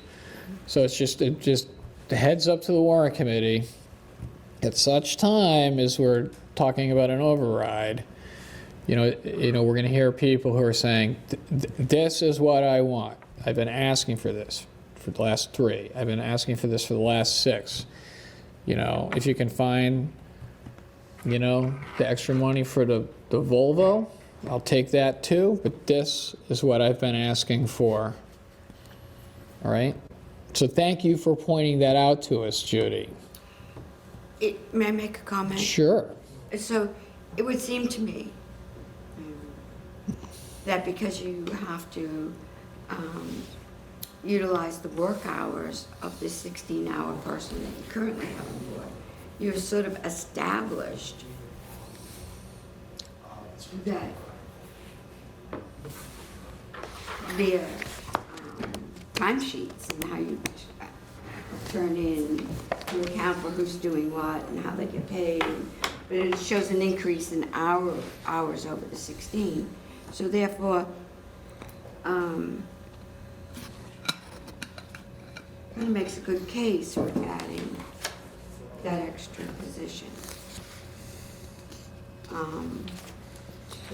Because the overall town-wide operational budget is so tight this year. Looks good, but it's a no-go. Okay. I mean, you obviously have documentation to, isn't just, Yeah. oh yeah, I think we're gonna get someone else so we can take longer lunches.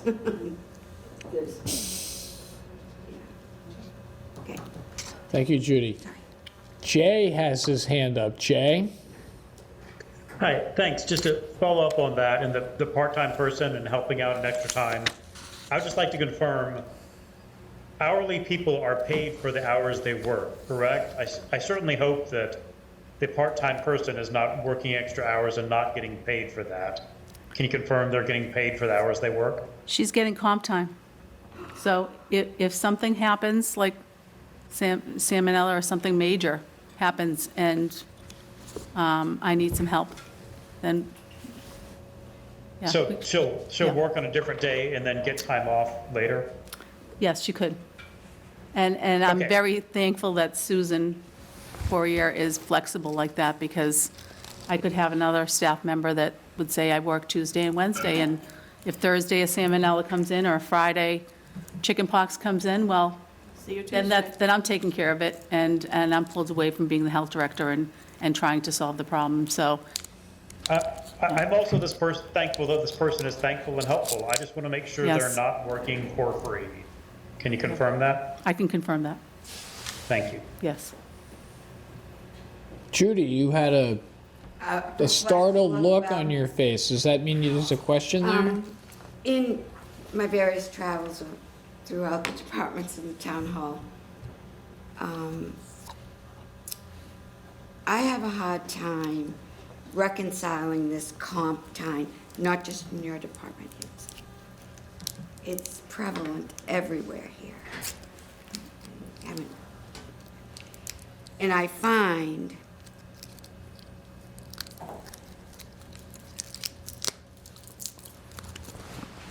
see, you can't account for this. When I was saying you'll have data to account for line H via time cards, if you have that, but however you process your time for them to account for the hours and what we're paying you, XXX. So you haven't accounted for this. Line H, you have no documentation because the person's coming in and actually taking time off on Tuesday.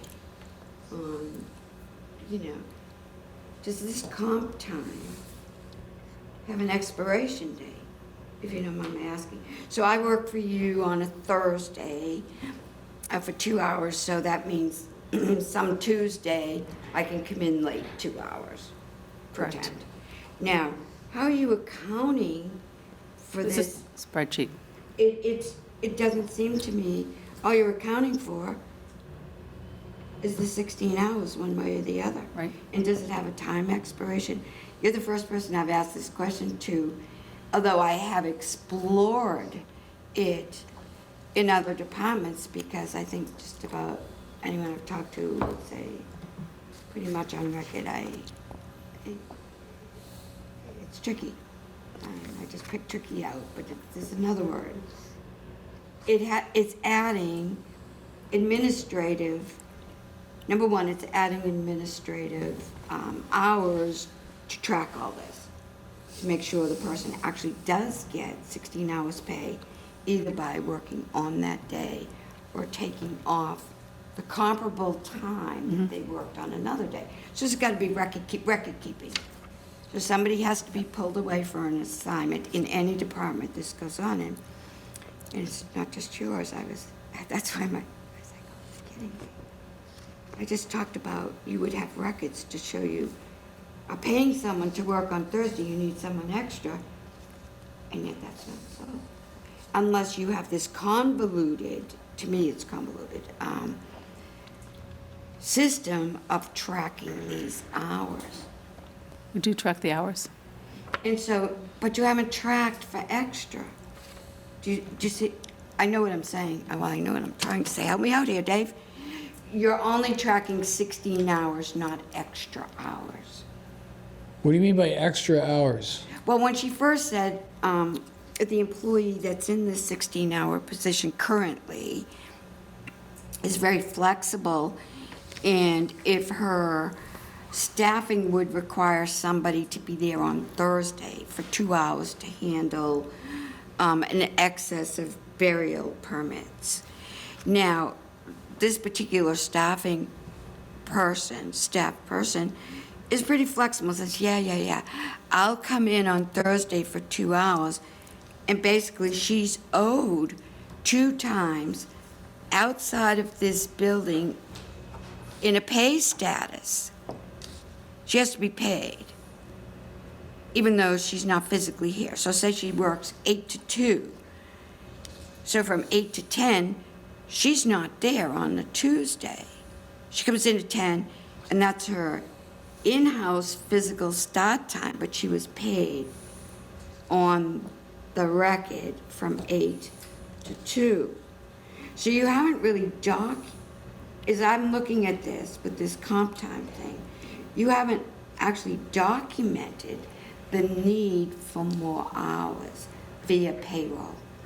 Right, it's not on. Whereas if this was comp, So it's on a non-comp spreadsheet? time, you would have your Internally. 16-hour, right, you would have your 16-hour person getting paid over here in column G, and over here in column H, if she had to come in on Thursday for 2 hours, now we see 2 hours at hourly rate, $10, or whatever. So it's not reflected here, you're correct. not It's not reflected. reflected here, you're right. So it's not helping any, in my opinion, or my initial glance at this, you know, the light bulb moment.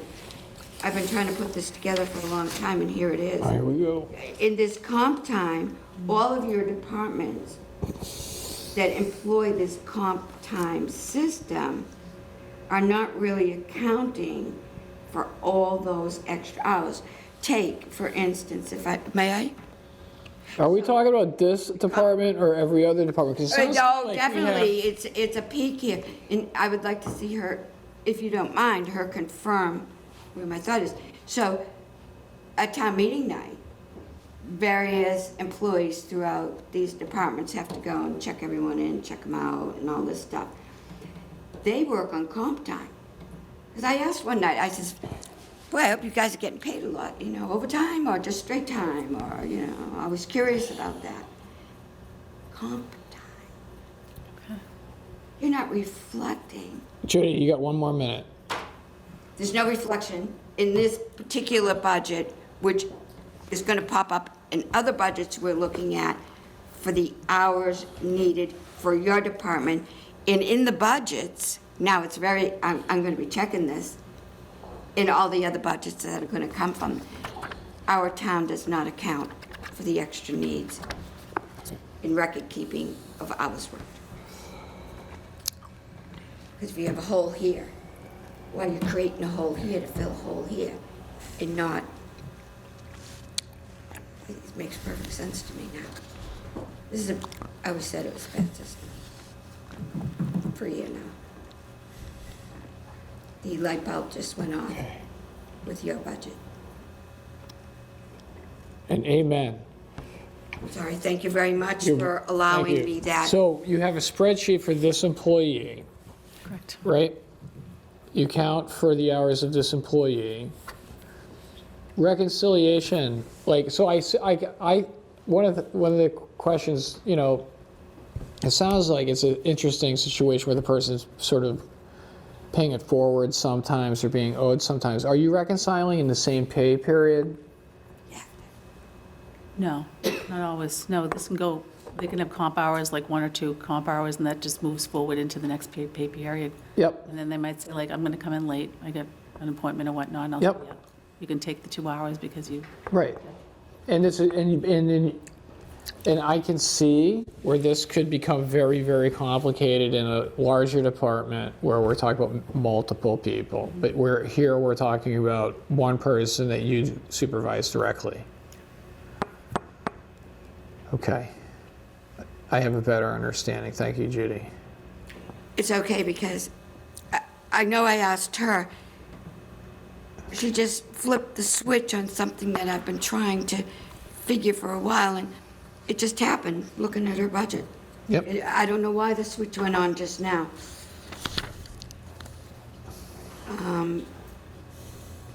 Are there any? You're asking for extra money, which you are, for what appears to be a very legitimate concern for better functioning of your department.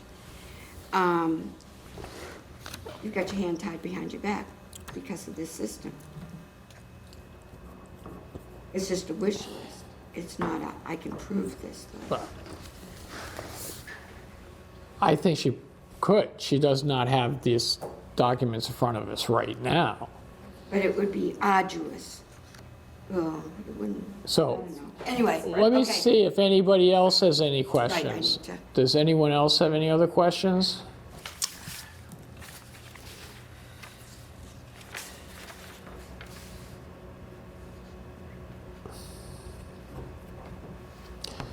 Hearing none, thank you very much. Thank you. Thank you. Thank you. Thank you. Thank you. Things Thank that you. do. Thank you. Oh, can I just ask one odd question? Just one?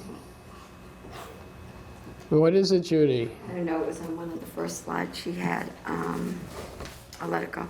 Okay. Thank you. If it occurs to you, why don't you just give me the question and I And you can can, we forward can it email on. her and add it to the.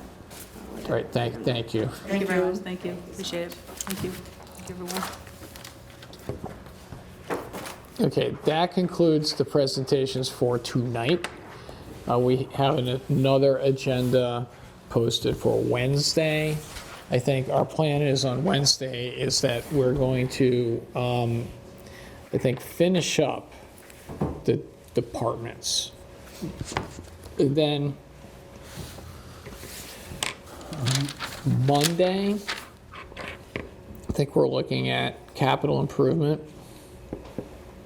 Then we're probably going to have opt-in stretch code and the local historic committee. Judy.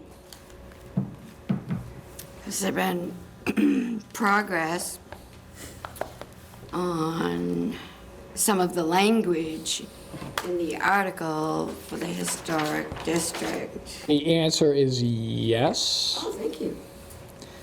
Is I had a conversation with Mr. Lawler today, and he and I came up with a schedule for how he and I and members of our committee can get together in order to go over another draft of that. And, you know, based upon my conversations with him and, you know, our conversation that we had when we last addressed that, I think that we'll be pretty close to tightening up that language to get to a point where, you know, the committee we can get to the point of voting with regards to what we want to do with that. At least have, you know, language in front of us. So we're going to plan. I'm going to plan on having something for our warrant committee for Monday. Okay. This a week. It's a week from today. This day being Monday. The fun day.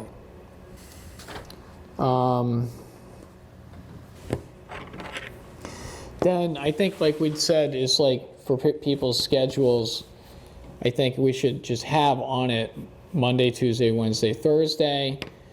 I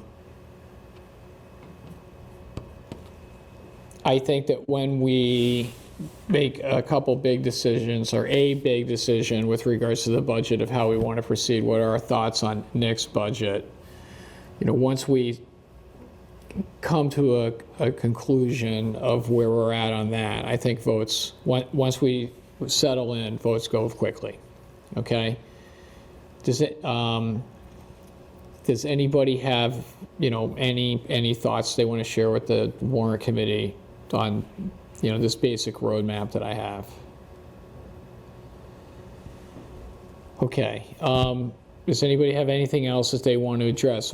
I put as our last agenda item discussion of the FY25 budget and discussion of, you know, warrant articles in the annual town meeting warrant, just as a general catch-all. If there's anybody who has any, you know, anything that they want to bring up about, you know, this process, you know, relative to our preparation of the warrant for the annual town meeting. Judy. Anyone else out there? Jake, put your hand up as well. Oh, please let Jake Jay. talk first. Yeah, can you remind us of the status of the, there's a citizen's petition, not the old one, but the new citizen's petition about a speed limit or something? Yep. Okay. This is what I can report with regards to that. Is I have received, it's a draft, so it's an important draft. It's got to be reviewed by town council. Yeah, it's been busy. So the draft indicates, I'm going to do my best here. Home rule petitions have a lifespan. So our legislative delegation had put forward this petition for the speed limit. Okay, so the speed limit is the subject of the citizens petition to direct our delegation to pull that back, rescind that, invalidate that, whatever word we want to use. I don't have it in front of me right now. The way it works is that that petition goes up to the legislature, and the legislature has to act on it in a certain time frame. Or let's just call it, it's dead. It lapses, it sunsets, whatever, it's gone, it's dead. So it looks like what happened is that in that home rule petition, it went up to the legislature. I think the procedural history is such that I think it was actually vetoed.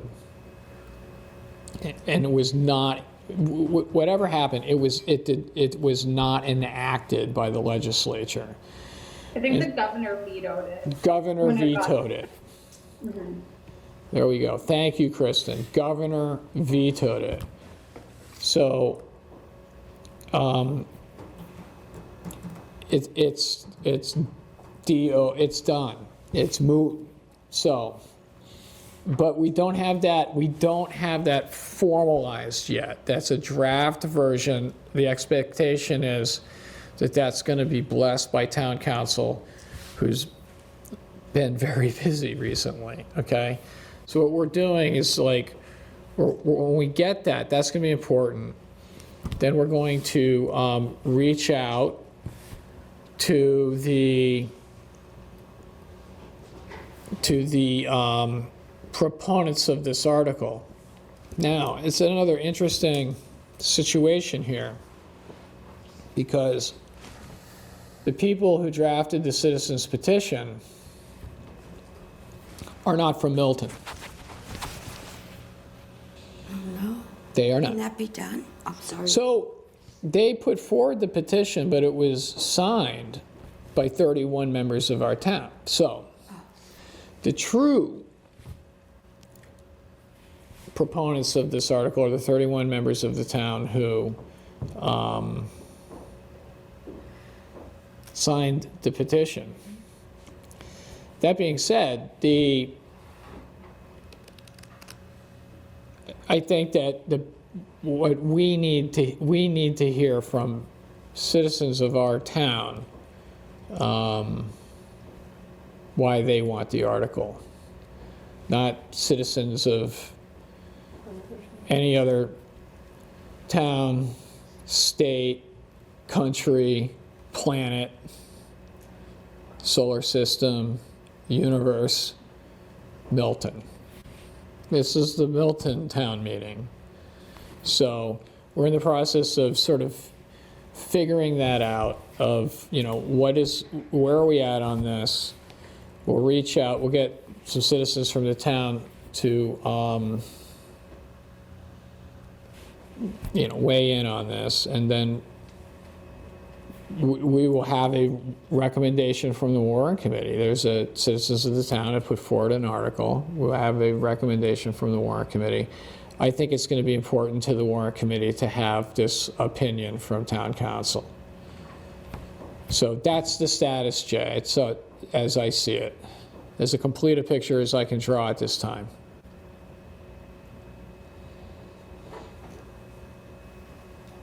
Judy.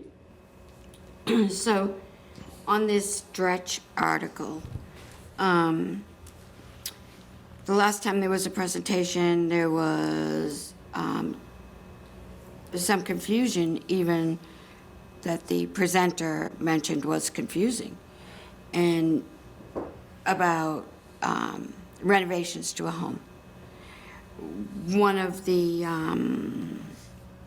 something in the pyramid didn't jive with something about renovations, whether they're going to be included in the, I'll just call it super stretch, because it doesn't matter. I was so confused, as were the presenter confirmed. It's confusing. Will that be cleared up before? Could there be a way for there to be clarity on the renovation portion before? Sure, Could they come with that information? Fine, I can. Confirmed information. Sure, I'm in contact with Mr. Hasha. I can definitely point out that, I mean, he wants to know what the concerns are so we can address them. He wants to know what the questions are so we can answer them. Sure. Yeah, we found two different versions of what would be required for home improvement, additions, renovations, etc. And there wasn't a definitive answer to the questions around that. It might be helpful to, Sure, yes. in discussions. Thank you. Yeah. Anybody else? Amanda. Sorry, so you were saying that for the local historic commission,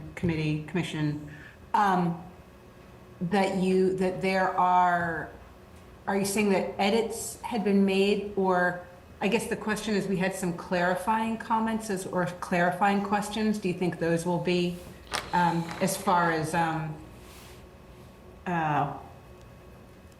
sort of what's within the, I don't know, the process and the rights? I'm not getting my language right tonight, I'm sorry.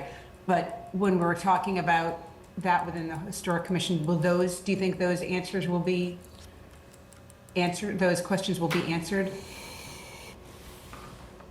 Amanda, remind me, like, what were some of the specific questions that? So remember, there was a comment that the question was about the process, and I don't have my notes in front of me, but it had to do with, it was sort of assumed that then something would go back to the select board Right. for approval, but it wasn't written anywhere. Right. But that was the process. So will that process be clarified? Because I think it was sort of this, it wasn't really clear what the, sort of the power, for lack of a better word, of the commission would be. Right. And is there the process that, is it the process that he outlined that was assumed but not written? Right. Will there be clarity around that? So I can address it. I called, and we can talk about this again when we have our discussion with regards to that. But I talked to Nick Bolano about that today, and asked him, what was his experience with regards to these things? Because he had been in Medfield, right, Medfield, and they had one. So he had some familiarity with this. And in keeping in mind that it looks like a lot of this article, the bylaw, it's a very boilerplate. They used the draft from the state commission. I know it's not the state commission, but I think you all know what I mean. So is that I don't think that it goes to town meeting as a bylaw. It looks like the common practice is as written, that the boards promulgate the regulation, that they do the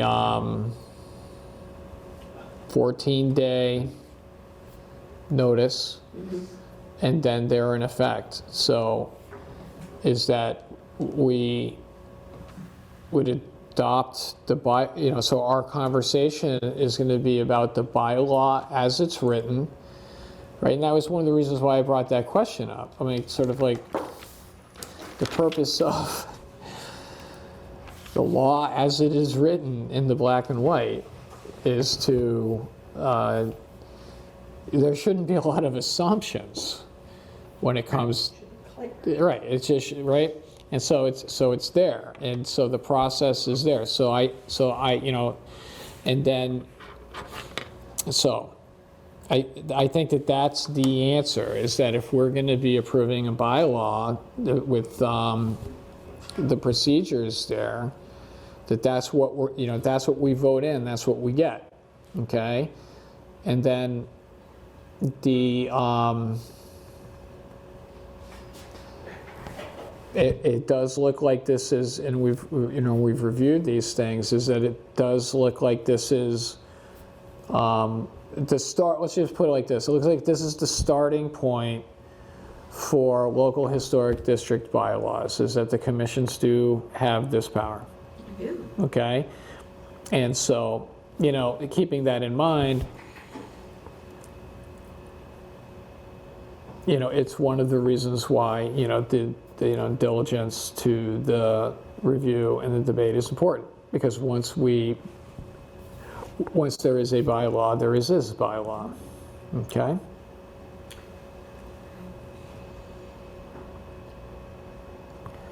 So that's how I would clarify that at this point.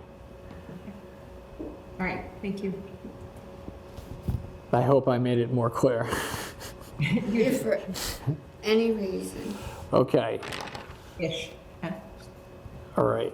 I know you know what I'm going to say next. If for any reason, all that bylaw language, except we know the commission has the 14 days. So that's the way it is in every state that has a historic district, in any of their municipalities.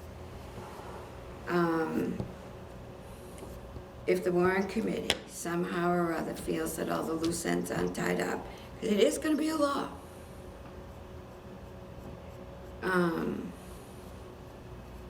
Do you have an alternate plan? You are confident, you have a great deal of confidence that you'll be able to meet the objective time. Right. So time objective. So this is right. Thank you for that time objective. This is what I'm trying to do. What I'm trying to do is to get the article tightened up so that the Warrant Committee, if it can, make a vote and make a recommendation, make a vote and a recommendation, so that if we do not recommend it. So what I'm saying is that we make a decision on the merits, not because we have a draft that needs to be tightened up for the fourth time, right? Is that we have a draft. If there's a difficulty with it, if there is an objection to it, it's on the merits, not because it calls for it calls for 7 positions, but it only names 6. You know what I mean? So can I spit it out, Judy? Just let me finish, please. I'm not done yet. I'm sorry. It's okay. So I want to get it to the point where we can have a debate on the merits. Now, time-wise, is that the bylaw itself still has to be reviewed by town council, who, as we've discussed previously, is very busy right now, arguing before the Supreme Judicial Court. Right? I've talked about the timeline with Nick, is that we feel that, you know, between our deadline to get to the printer, they can review it. If there's changes that need to be made, we could have time to address those things and get to the town meeting with language that there would be enough time to do it. Also, Mr. Lawler has to get the language approved by the state, which, because they're familiar with the bylaw, they're able to turn it around very quickly. Okay, so there are still some things that need to be done. So we can do our job. I think we can get it tightened up. We can have the Warrant Committee review it on the merits. There can be review by town council. If it's good, it's good. Again, because this is mostly boilerplate. It's been approved of many other towns, been approved by the state, but there's all that. So to answer your question, Judy, is I think that there is adequate time to get it done, Okay, thank you. right? I just felt they're almost, somehow or other, they are separated for us, the merits, which I don't see a lot of objection to the merits, but I believe in listening to other members, there's a lot of concern for the language and intent of the language within that bylaw. So I would, in some way, hate to go down a merit vote with the idea, well, we can still fix this, and then not have it fixed, and then we've already voted on the merits. It was my impression, which could be not correct, that it wasn't the merits. It's all that, and it may be boilerplate language, but members of this committee found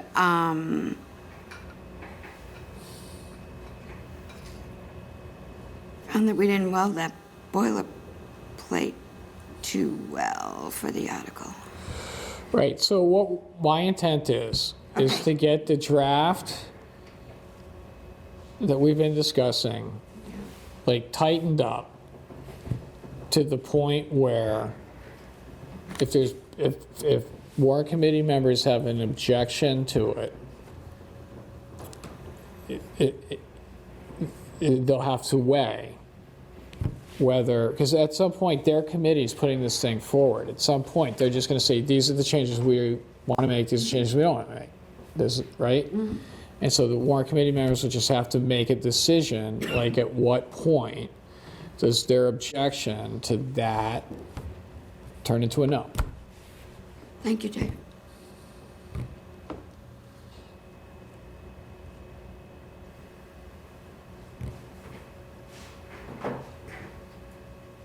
That sounds good to me. Thank you, Ron. Thank you. All right.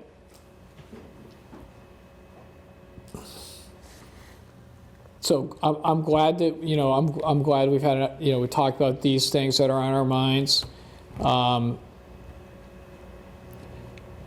Because, hopefully, what's going to happen is, again, on Wednesday, we're going to get departments done.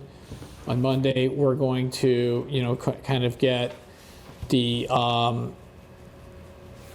get the last couple bigger, a couple, 3 articles, and then we should be getting to votes, budget.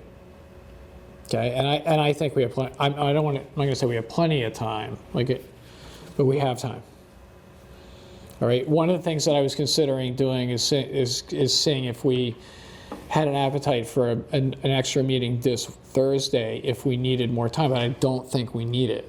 And a couple conversations that I've had with people was is that we felt that if we were able to go potentially Monday, Tuesday, Wednesday, Thursday, hopefully we didn't have to, that would be enough. Okay, so I think we can stick to that. I think it'll work.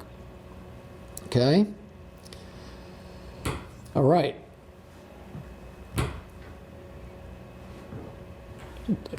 Lori Conley. Oh, I'm just ready to jump in. So is that a Motion to adjourn. That's a motion to adjourn. Is it seconded? Second. That's Steve. Is anyone opposed? It's unanimous. Thank you. Have a good night.